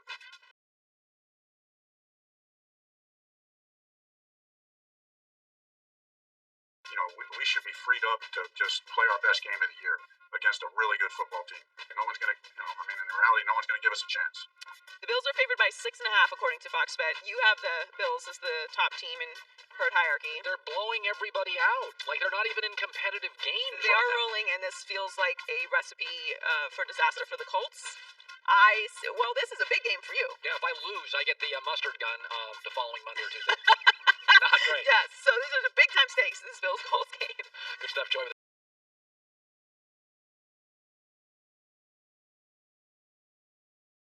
News. Well, that's the news. And thanks for stopping by. The Herd Lie News. Yeah, if I lose, Nick Wright conned me into it. If the Bills can't win a playoff game, I get the mustard gun. Not great. I'm not going to lie to you. It's not one of my career highlights. A buddy of mine, former Patriot quarterback, now the Arizona Wildcat head coach, super smart guys, work with Belichick and Pete Carroll and Jim Harbaugh. Jedd Fisch, my buddy next. Want more Herd? The Herd streams 24 hours a day, 7 days a week within the iHeartRadio app. Search Herd to listen live or on demand whenever you like. Ever wondered why there are 2 ways to spell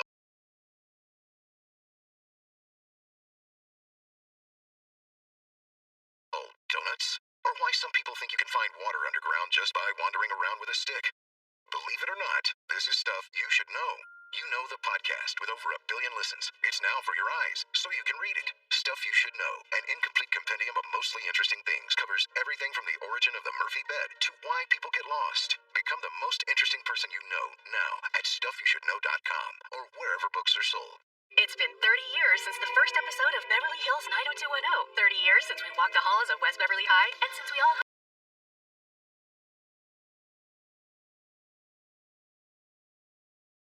out at the Beach Fit. Relive it all with Jenny Garth and Tori Spelling on their new podcast, 90210 OMG.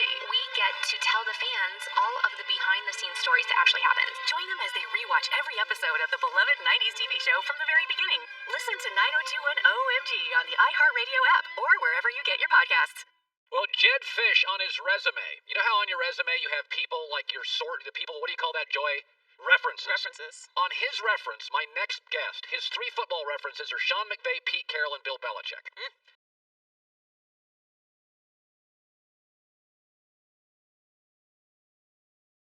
And if you want, Mike Shanahan. For the sharp guys, Jedd Fisch is the new coach, Arizona Wildcats, who has a history of NFL and college. He's putting together a great staff, and he joins me live from Tucson, Arizona. I've learned a lot of football from Jedd Fisch. First of all, I'm so happy for you. We just talked off the air. I'm so happy for you and your family. So if I said to you, because you always told me you took bits and pieces from coaches. If I said, what is the one thing, you just hired Pete Carroll's son as your offensive coordinator. What's the one thing you took from Pete Carroll? Energy. The guy has incredible positive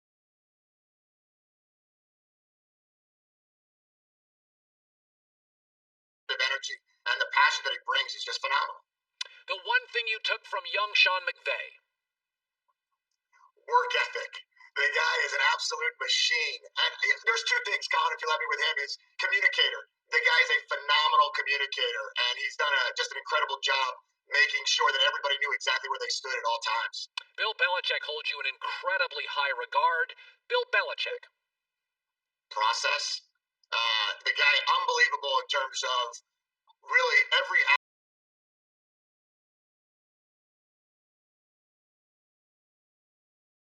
aspect of the program and really understanding what it takes, how to get there, what you need to do to accomplish a certain goal, and then how to put it all together. I think the most underrated coach, perhaps, of my life is Mike Shanahan, who I've always thought is just an unbelievable coach. Mike Shanahan, what sticks out to you? Offense. I think if you look at everything right now in the league that people are trying to replicate and emulate, I know you've spoken about Kyle and Matt LaFleur and Sean. They all come from the same system. We all learned that from Mike. And he was ahead of his time.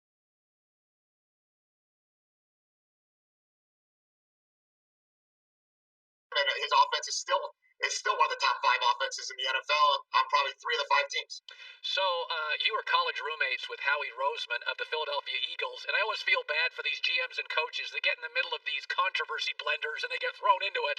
And your thoughts, not just on the move the Philadelphia Eagles made to take out Jalen Hurts, which I don't think guys loved, but the idea that when you're recruiting now and in the NFL, you know this, you were with New England all year this year, is that players have to trust coaches. Do you think you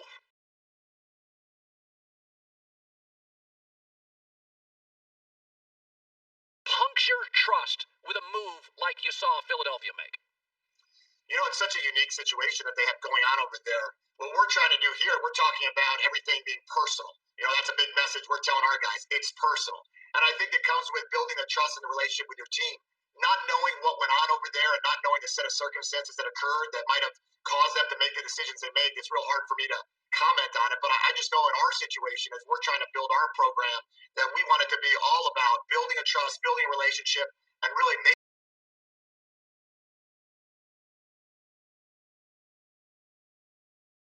it personal between the player, the coach, and the team and the teammates around one another.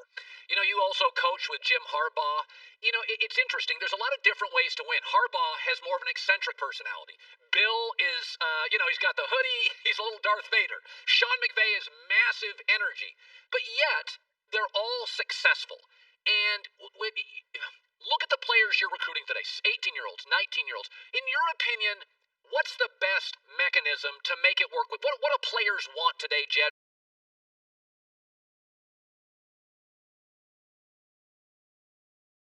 From a football coach. Yeah, well, one of the things that we've been talking about with our guys is trying to, take that mentality of we can help make you a pro. And with that, we're talking about being proficient at your task, having a relentless attitude, and being original. And I think that O and original is the key to this whole process. That Bill is the original Bill, and I don't think anyone should try or could try to be Bill. And I feel the same way about Pete. I feel the same way about Coach Harbaugh. I mean, we're all kind of, you get to learn from these guys, and they're tremendous teachers, educators, and leaders of men, but they all do it their own way. And what we're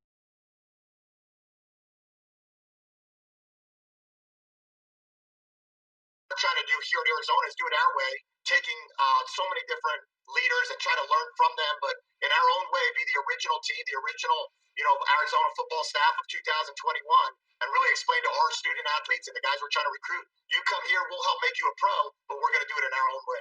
You know, it's interesting. You have Belichick's trust and Pete Carroll. Again, you just hired his son, and Belichick, there'll be somebody on that staff eventually he'll help you with. I look at Bill and I think to myself, listen, he's got the titles, he's got the legacy, he's got his health, he's got the money.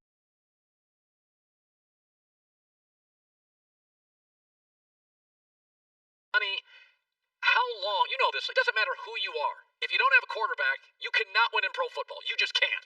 Pete couldn't. Andy Reid couldn't get over the top. How long does Bill coach, in your opinion? I would say this, Colin. There is no one that has more competitive stamina than Coach Belichick. He is a relentless worker. He is a phenomenal educator. And I think what Coach does, more than anything, is Coach grooms young coaches. And he educates all of us on, and I try to put myself in the category of still young, but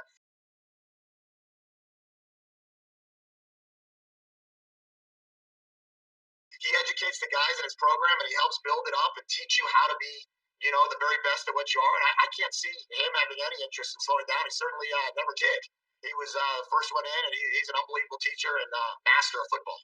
I'm a Pac-12 fan. I grew up with it, but the Pac-12 feels more diminished in recent years compared to the love and passion of football in Big Ten and SEC territory. And a lot of my Pac-12 fans are like, it just feels like we're missing an energy. I mean, when you sold yourself for the job, because a lot of people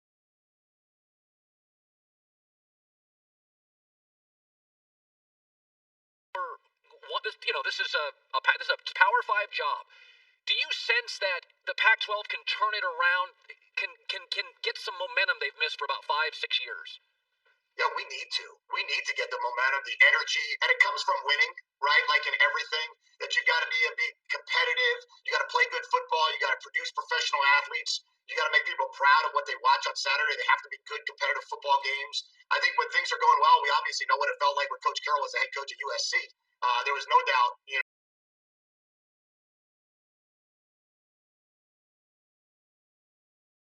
or when Coach Harbaugh was at Stanford.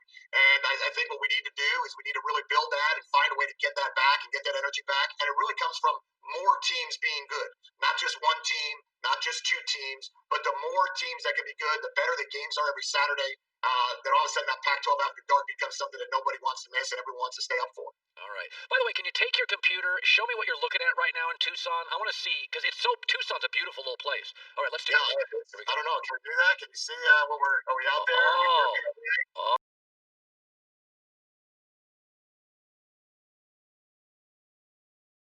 Oh, that's we're working our way to the mountain ranges, and it's absolutely gorgeous. It's absolutely gorgeous here, and so lucky to be a part of this program. I mean, it is phenomenal. Hey, it's great seeing you. Couldn't be happier. I'm going to come down there and ask for free tickets, and you better give me good seats, or I'll be really upset. You got great seats, but we're going to try to pack the place. We're going to have you family. Well, Teddy Bruschi's one of my favorite people ever. Bear down, Arizona. You hired the right guy, Jedd. Super smart. Pete Carroll's son's going to be on the staff, among others. Good seeing you, Coach. Thanks. Good seeing you, too. Thanks for having me. You bet. Yeah, he told me 3 years ago. He said if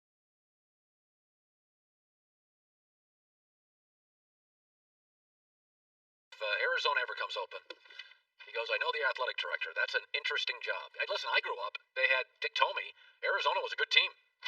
They had like NFL Ricky Hundley, Teddy Bruschi. They had good players. Great place to live, too. Nice weather if you like to golf a little bit. It's Arizona. I don't know if it's rained ever.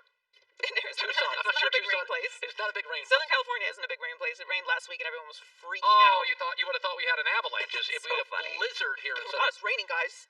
So let's look at that draft order one more time, just quickly.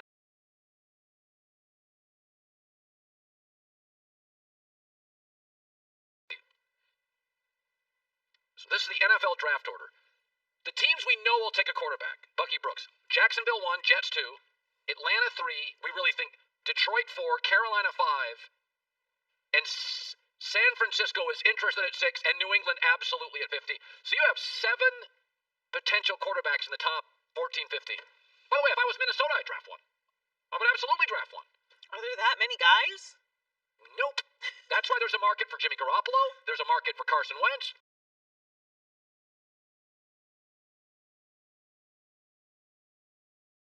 There's a market for That's why there's a market. Michelin Endurance XT silicone wiper blades last 2 times longer than other blades, available only at Walmart. Michelin Endurance XT silicone wiper blades, built for extreme weather. They repel water, sleet, snow, rain, ice. Hour 3, Eric Dickerson. News with a new perspective. News with a black perspective. The Black Information Network is the first all-news audio and digital network For and by the black community. Get the podcast and get the biggest news and business stories delivered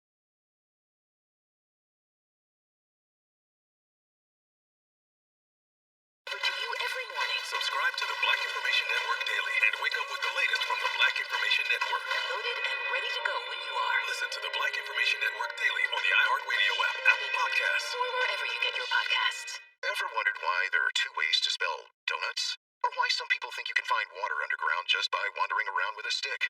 Believe it or not, this is stuff you should know. You know the podcast with over 1 billion listens. It's now for your eyes, so you can read it. Stuff you should know. An incomplete compendium of mostly interesting things covers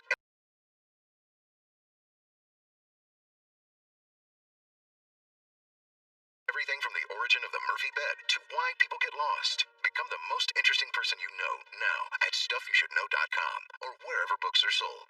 It's been 30 years since the first episode of Beverly Hills 90210. 30 years since we walked the halls of West Beverly High, and since we all hung out at the Peach Pit. Relive it all with Jenny Garth and Tori Spelling on their new podcast, 90210 OMG. We get to tell the fans all of the behind-the-scenes stories that actually happened. Join them as they rewatch every episode of the beloved 90s TV show from the very beginning. Listen to 90210 OMG on the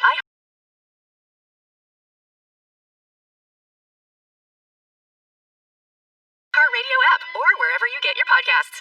Friends, Dancing with the Stars partners, and now podcast hosts. Backstreet Boys AJ McLean and Cheryl Burke bring you Pretty Messed Up. This show talks about pretty much anything, everything. Love, life, drugs, sex, rock and roll, you name it. Pretty Messed Up doesn't hold back. It's a hot mess with the guidance, mentorship, and watchful eye of their friend Renee Elizondo. We get pretty deep and we just talk about everything. Listen to Pretty Messed Up on the iHeartRadio app or wherever you get your podcasts. Thanks for listening to the Herd Podcast. Be sure to catch us live every weekday from 12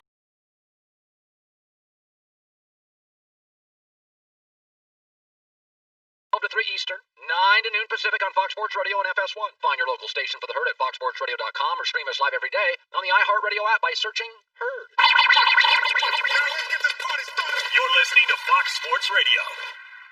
Start the new year with ButcherBox. 10 pounds of meat with their ultimate keto bundle. ButcherBox.com/herd, HERD. Eric Dickerson holds the record for the most rushing yards in a playoff game. This is an astounding number. You thought the picture of Andre the Giant was amazing. He rushed for 248 yards.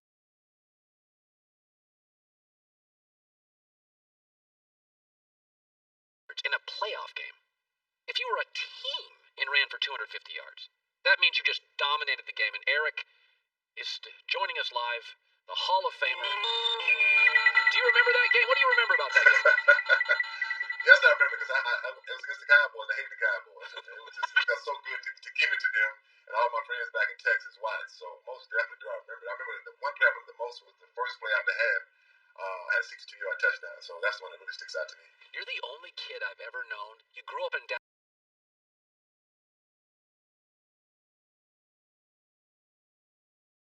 You grew up in Texas and you hated the Cowboys. Have you ever explained that? Why is that?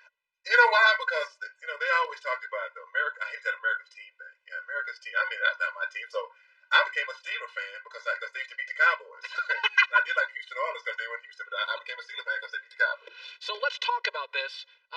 Derrick Henry, Tennessee. He just joined a list of 8 players to rush for 2,000 yards in a season. So Tennessee's a dangerous team. When you ran for 2,000 yards in a season like Derrick Henry, were you exhausted by the time the playoffs arrived?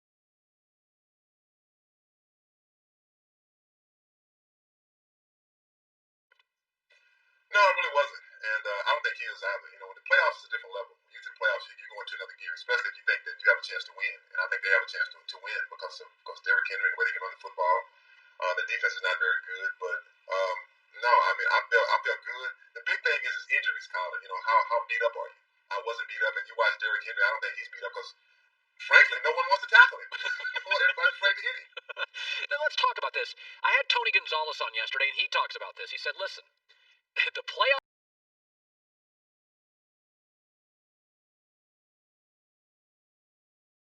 are different.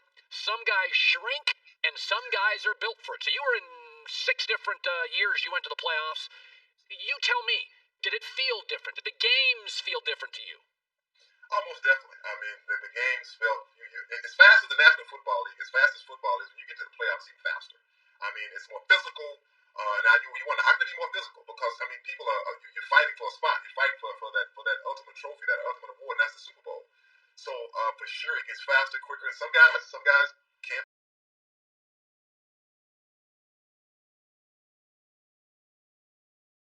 play to it. I mean, they really just it's too big of a stage. And I loved it. I really did love it in the playoffs. It was fun being in the playoffs. And I always say, I think about my worst games, and my worst games ever came in the playoffs, playing against the Washington Redskins. Had 3 fumbles. Derrick Green caught me from the back. I mean, that was my worst game today in history. But I love it in the playoffs. Yeah. So the Rams take on Seattle. They just played a couple weeks ago, and they were in that game until the very end. Russell Wilson had a great final drive. That's why he's paid a lot of money. And when you play in the playoffs,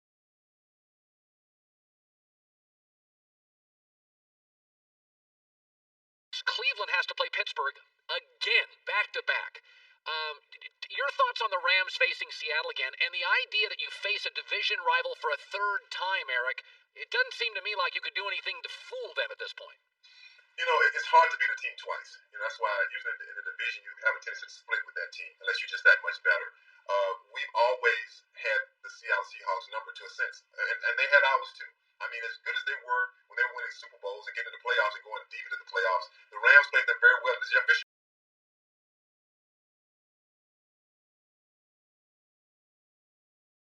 even though we couldn't score, but the defense was great.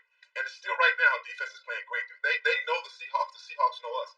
I really believe that you're going to say upset. I'm looking for an upset in this game because we should have won that game up in Seattle. If it wasn't for, I really believe, the turnover, the pass that Jedd got through, the interception, I don't know who he was throwing to instead of running the football. But if you take that out and we score, I think we win that football game because the defense is in a different mindset. When you throw an interception or turnover, it puts your whole team, it deflates your football team. So, me personally, I think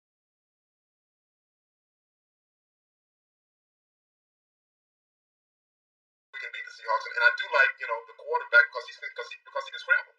Yeah, well, let's talk about that, John Wolford. I said this year it was the first time that I watched Jared Goff and Sean McVay. It was the first time that I thought, I'm not sure if this is a good fit. McVay likes to roll the pocket constantly. Goff's not a running quarterback. He's kind of your classic sit in the pocket quarterback. And then I watched John Wolford, and I'm like, that feels like more stylistically what Sean McVay wants. Do you think it's possible? I watched the body language of McVay this year. That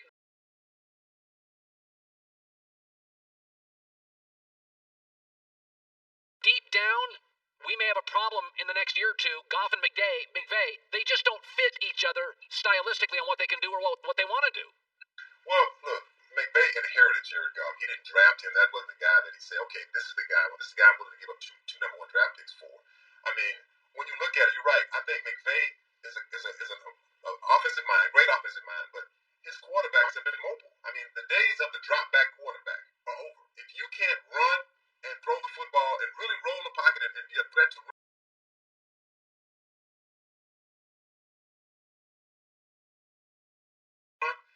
it's going to be hard to be successful in the National Football League. You look at Deshaun Watson. You look at Jason Garrett. You look at the young quarterbacks. These guys, Russell Wilson. Russell Wilson has always been that threat of running and throwing. If you can't do that, it's going to be hard to be successful in the NFL now because these defenses, they're smart. They can run also, but if you have a quarterback that can run. So, me personally, I feel like this guy, John Wolford, is more of a McVay-type quarterback. Now, is he the guy that's going to take us to the promised land? I'm not saying that. He only played one football game. But in that one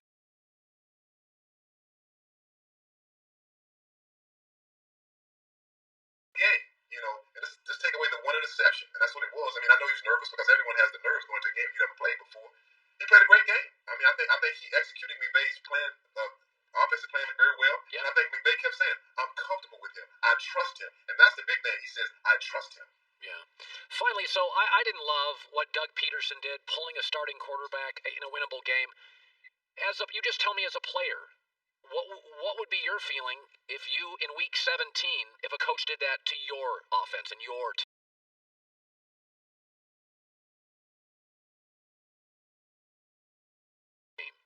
I'd have been pissed. I mean, I think it showed a lot of the players. Some of the players wanted to go up to him and they had to be restrained. I mean, because let me tell you something, man. It's hard to win in the NFL. You don't care if it's the last game, the first game. When you're playing a football game, you're laying it all on the line. You get hit, you get hurt, you get beat up, and what for? Not to lose. You don't want to give up. Even if it's the last game of the season, you want to win that football game. If that would have said, if I was playing that game, and he'd have pulled me out, and I'm like, why? Well, because it's the last. No, I mean, we're trying to win. This is, the thing about in sports, especially now.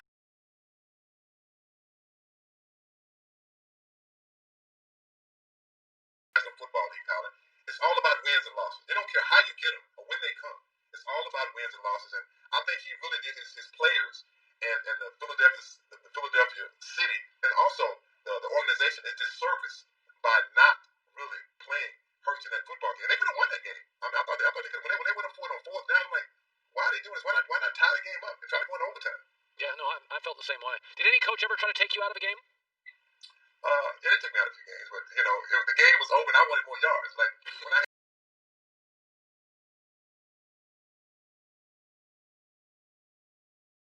2,000-yard season. We played them in San Francisco. And man, I could have got some more yards. I said, "No, you're done." I'm like, "Oh my God!" And we played New Orleans the same year, the 2,000-yard season. I had 175 yards, and he said, "You're done." I'm like, "Just a couple more plays." He said, "Nope, you're done." Oh man, that's frustrating. Yeah, I get it. You look great as always, Eric Dickerson, the Hall of Famer. Good seeing you. Good seeing you, Colin. Yeah, I think the bet of the weekend: Rams plus 4.5, Fox bet, and Steelers -5. I already bet that game. I got a -4. It's now 5.5. 5.5. So, listen, if you're Cleveland, if you win, it's Mardi Gras.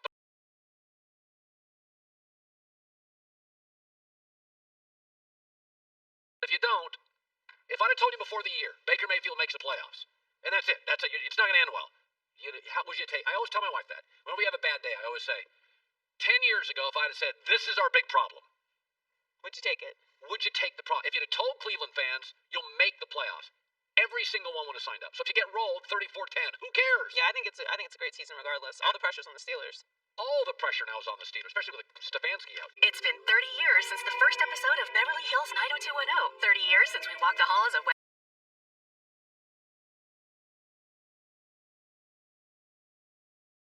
Beverly High, and since we all hung out at the Peach Pit. Relive it all with Jenny Garth and Tori Spelling on their new podcast, 90210 OMG. We get to tell the fans all of the behind-the-scenes stories that actually happened. Join them as they rewatch every episode of the beloved 90s TV show from the very beginning. Listen to 90210 OMG on the iHeartRadio app or wherever you get your podcasts. News with a new perspective. I'm Morgan Wood in Washington, D.C. News with a black perspective. I'm Mike Stevens in Tampa. The Black Information Network is the first all-news audio and digital network for and by the black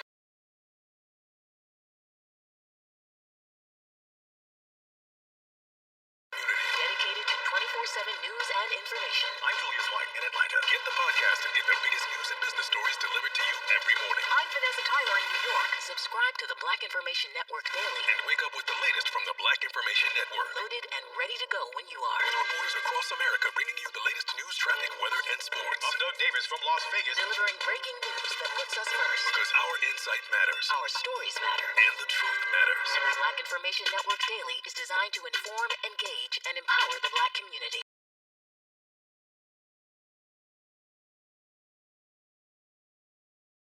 Now is our time. Listen to the Black Information Network Daily on the iHeartRadio app, Apple Podcasts, or wherever you get your podcasts. Enjoy with the news. Turn on the news.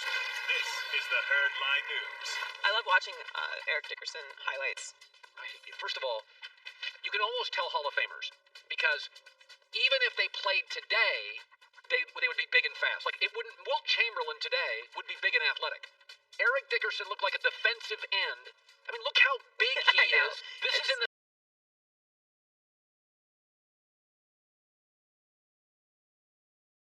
70s. It's so fun to watch. I know. And he just looks... Look how fast he is. So terrifying. I don't know. I feel bad for defensive backs sometimes. Like, it just... That's rough. That's a tough position to play. I don't want to tackle him. Well, it's tough division if you have to tackle that. But I mean, look how broad he is. I know. No, he looks like a defensive lineman. He's 6'4", 240, and he's the fastest guy in the field. It's amazing. So Teddy Bridgewater did not find the success he was hoping for in his first year as a Panthers starter. His inconsistency has also brought up questions about whether he'll be keeping that starting job. And he was asked about the possibility of Carolina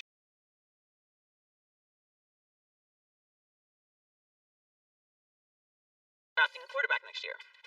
And I understand business is business, but that doesn't affect me. I just train every day like, man, it's mine. I just have to control what I control, which is how hard I work, the type of leader that I am, the amount of time and work that I put in this offseason.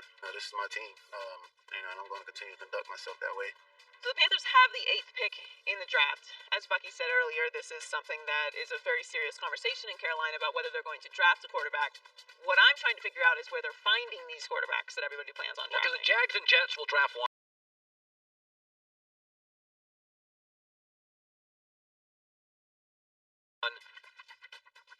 At least Atlanta or Detroit, one of those two is drafting one. So that's 3 out.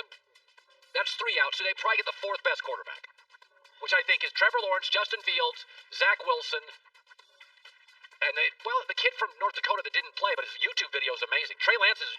Again, it's YouTube. I didn't watch their games, but if you watch him, he looks a lot like Justin Fields running around. Like he's a big, mobile kid. I mean, maybe there's a sleeper in that 4 to 8 range of quarterbacks in this draft.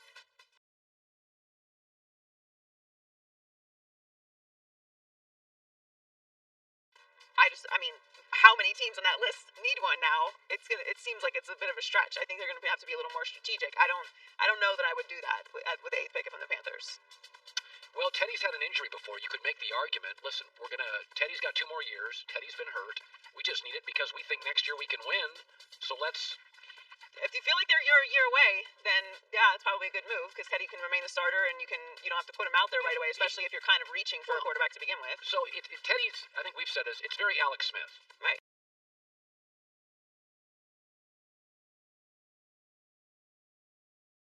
Is that there's limitations, but mentor, winning games. That's what I'm saying. So if you feel like you're reaching for a quarterback at that position, which you probably will be, then go get a great defensive player. Keep building your defense. Yeah. Well, they went all defense last year, so you might want to get some offensive pieces as well. So the Cowboys will be working again to get Dak Prescott signed to a long-term deal, and Jerry Jones thinks Dak is in a great position during contract negotiations. I don't know how you could have any more leverage. His evolving into an NFL quarterback has been nothing short of a perfect picture. And he has great ability in my mind to win games. He's talented.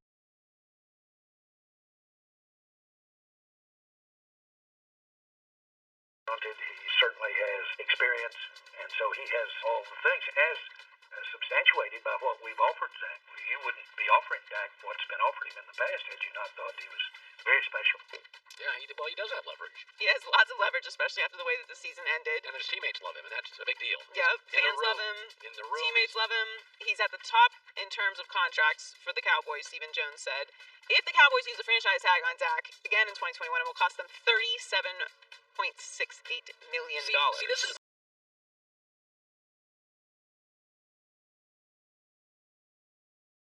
the one thing, though, and I know this will ring hollow, but if I'm Dak Prescott, I know that I'm going to get endorsements I would never get in Dallas. I know that if I take slightly less, I have better teammates. I know that. I mean, I know this sounds crazy. There's no state tax. You can buy an unbelievable home in Dallas for $2 million. You couldn't even get land in Los Angeles for that. Land in New York. You couldn't get a parking spot. But in Dallas for $2.5 to $3 million, you get an acre. You get a spread. If you took like 29 to 30 instead of 38, that's a starting corner. And I know it sounds ridiculous, but there's so much. I always felt D-Wade in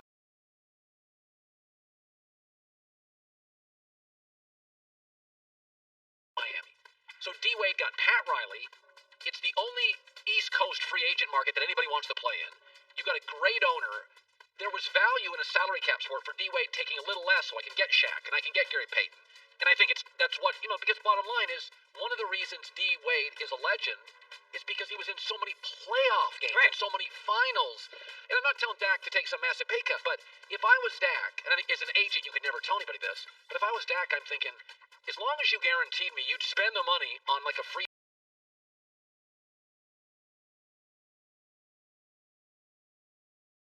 agent, I think I would take as a quarterback a little less, especially on a massive brand. I had no problem with him gambling on himself, betting on himself last year. After the injury, after the way that the season went, after seeing what the NFC East is going to develop into, Joe Judge is there in New York. They're progressing. We don't know what's going on with Philadelphia, but Washington certainly has their defense in place. If they get a quarterback, they're a problem. You need to be aggressive now, and betting on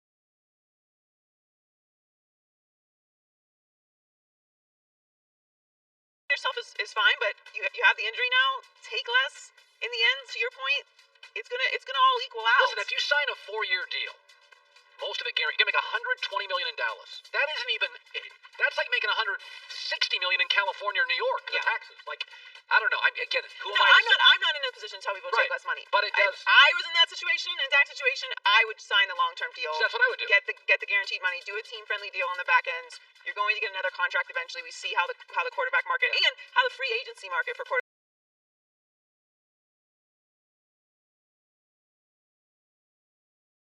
quarterbacks is now. Never before in the history of the NFL were quarterbacks moving around the way that they are now. Yeah. So you'll likely get another contract. I think that the injury changed things. He does have all the leverage based off of the way the season ended and Andy Dalton performed, but I think that they will end up working something out, and it won't be another franchise tag situation. So John Elway has announced that he will step down as Broncos general manager, but will remain in his role as team president. So Denver will hire a new GM who will have full authority to oversee the personnel and football department. Both the new GM and coach Vic Fangio will report to Elway. So Drew Lock's fate will fall to the next GM, and Fangio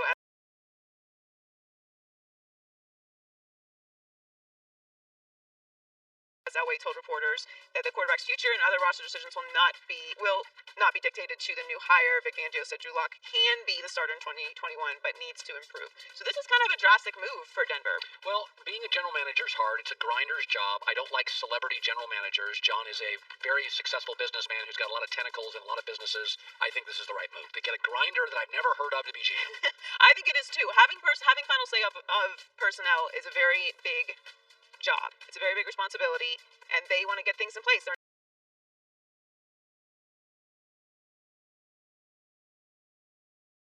in a very tough division. Hire somebody who can focus solely on putting together the team. He's going to run the organization, which is a very respected, well-run organization to begin with, and leave it on Fangio and the GM. Yep. Enjoy the news. Well, that's the news. And thanks for stopping by. The Herd Line Multiple-time Pro Bowler, part of the Bills' great defense now, which has gotten better every week. Josh Norman, the Pro Bowl cornerback, joins us next. Be sure to catch live editions of The Herd weekdays at noon Eastern, 9 a.m. Pacific on Fox Sports Radio, FS1, and the iHeartRadio app. Ever wondered why there are two ways to spell donut?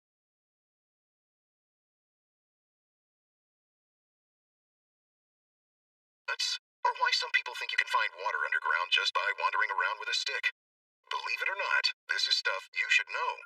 You Know the podcast with over 1 billion listens. It's now for your eyes, so you can read it. Stuff You Should Know, an incomplete compendium of mostly interesting things, covers everything from the origin of the Murphy bed to why people get lost. Become the most interesting person you know now at StuffYouShouldKnow.com or wherever books are sold. Friends, Dancing with the Stars partners, and now podcast hosts. Backstreet Boys AJ McLean and Cheryl Burke bring you Pretty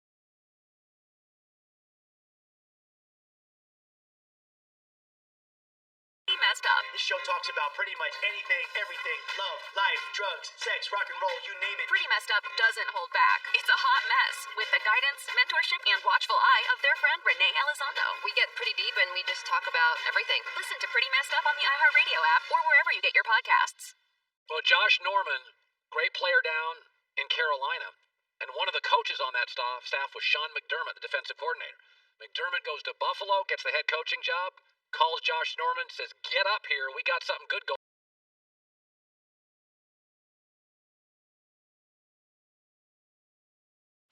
And Josh Norman used to work with us at Fox, now is joining us live from Buffalo. I believe, and I've said it for a month, the best team in the NFL. So let's start with this. You've been to a Super Bowl. You've been in the playoffs. Half of your roster or more has not. You got some young kids. What have you told the younger players about the difference between a regular season game and the playoffs, Josh? It's go time. It really is go time. It's a different mindset. You know, coming into the playoffs is taking another notch up from where you playing in the regular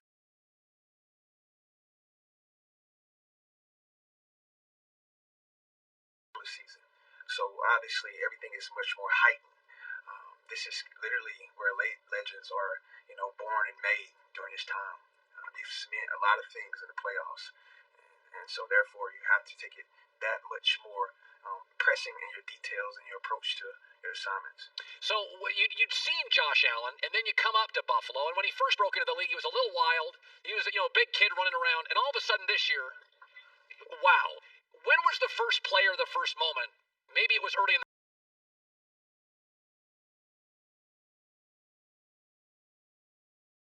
season that you watched Josh Allen, and you were facing him in practice or something, and you thought, oh, wow, this kid is something special. Just seeing his arm, coming in from the draft, I think just watching him and how he was able to sling the ball. I mean, the guy has got a cannon and releases so quick. So it's almost like it's like a dart, like zing. But, watching him from afar and then coming into the building and seeing how he approached the game, he's just getting better and better every year. And this year, he just went off. You had a guy like Diggs and Smoke and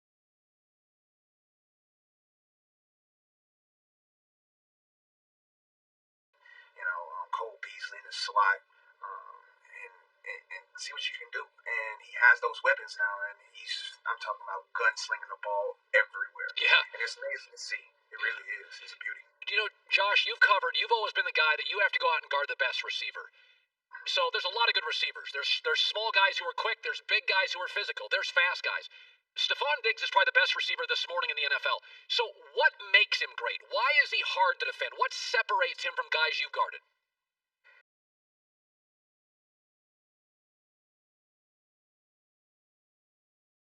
his craft. He's a craftsman of his work. He's very meticulous and detailed in how he sets his opponents up. I mean, his steps are just like crossovers, and it's like he's playing basketball out there on the football field. He's very twitchy, and he's deceptive speed. Like the guy can fly, like he believes he's the fastest guy on the field that day. Whether you want to think that or not, how he plays is definitely not his time on his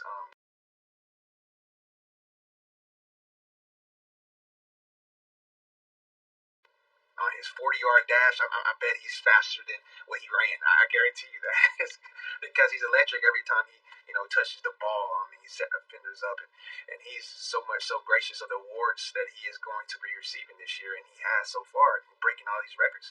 I'm just glad to be a part of the team with this guy. I'm going against him kind of every day and doing different mirror drills and stuff. He's very much so impressive in his approach to the game, and every time he steps on the field. You know, you were with Washington, and there was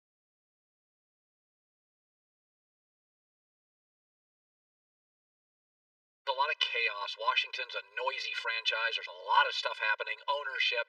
And then you go to Buffalo, and it's a small city, and it's quiet, and McDermott's quiet. You never hear him. And you probably as a kid never thought, I'm going to love playing in Buffalo. But you're a perfect fit. It works. I mean, are you surprised that you ended up in Buffalo?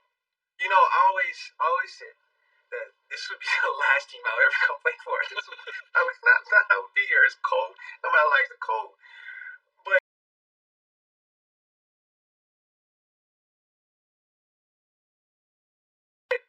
it's almost like you make plans for yourself and God laughs at them. Right. Yahweh finds a way to laugh at those plans because look at me now. I'm in the last place I thought I would be in Buffalo. But it has truly turned out to be one of the best places I've ever been. And I'm not just saying that because I'm here. I'm honestly saying that because it's true.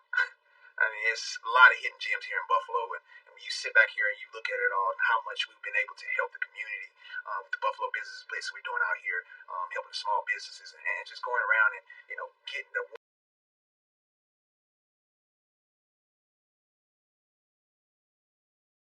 from the people and how excited they are about this football team. It's something to actually live in and go through during this time. Yeah.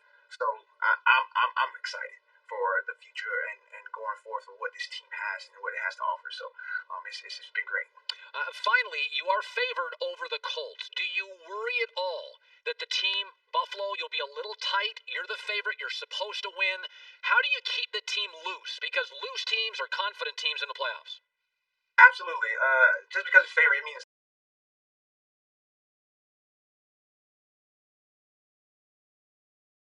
nothing. It means absolutely nothing. We have to play the game, and we have to go out there and put our best foot forward. I mean, you go back to what DC says. He always come out there. Les Frazier, our DC. What's the most important game of the week this week? It's this game. This one, not last week, not the week we looking down. No, it's this week, and so we have to take care of our business. We have to go through the proper steps each and every day of getting our work done, and then when Sunday comes or Saturday,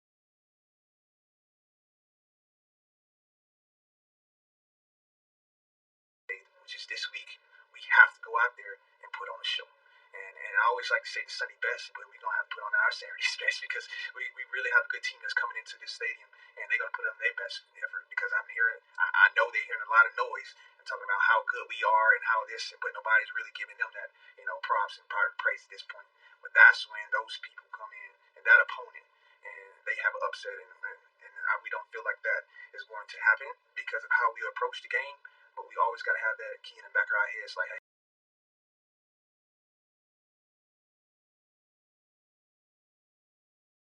got to take care of us, not worry about nothing else.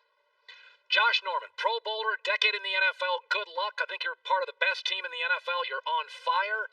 It is nice to win in the NFL. It just makes life a little smoother, driving to work a little easier. It's good seeing you again, man. Congratulations. Oh, man. Thanks, God, man. It absolutely makes life a whole lot better out here. Definitely in this weather. Yeah. I love it, though. Thanks, man. Thanks. You bet. Sir. By the way, they're a Hail Mary pass. They lost at Arizona on a Hail Mary pass. I watched that game, and they outplayed Arizona, but Arizona won on a Hail Mary.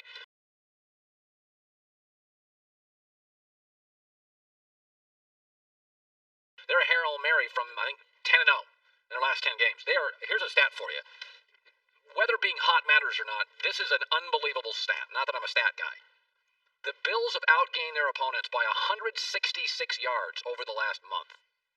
That is, you don't understand that. That is like, Seattle's throwing for less than that a game. That's 170 yards a game. Football field and a half over a professional football team. And it's not like they played all bad teams down the stretch. Yeah, I don't know how much being hot going into the playoffs matters because we've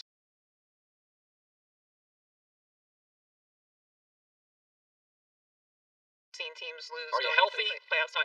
Are you healthy? But I do think going into the playoffs hot keeps you from having to make major adjustments, fix things. Right. You can just focus on the game plan and the team at hand. So I think that kind of, that plays a role in if you're winning going into the playoffs. Go the extra mile, your very own upfitted Mercedes-Benz Sprinter van. Fox Sports Radio's having their ultimate tailgate rig sweepstakes. Go to foxsportsradio.com by January 24th. Also, the supplement I take every morning, M-Drive, free shipping, 60-day money-back guarantee, gives you lean muscle, energy, backed by science,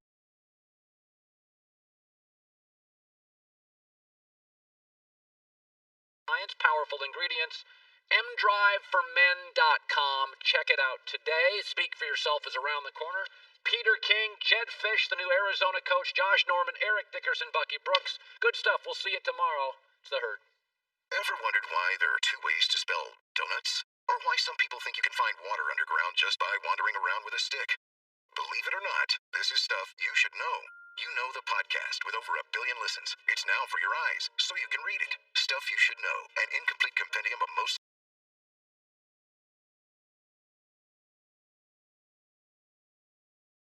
interesting things, covers everything from the origin of the Murphy bed to why people get lost. Become the most interesting person you know now at stuffyoushouldknow.com or wherever books are sold.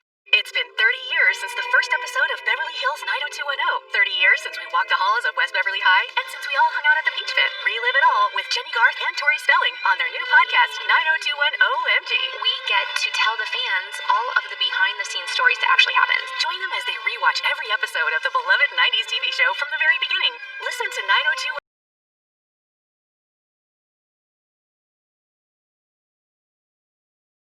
OMG on the iHeartRadio app or wherever you get your podcasts.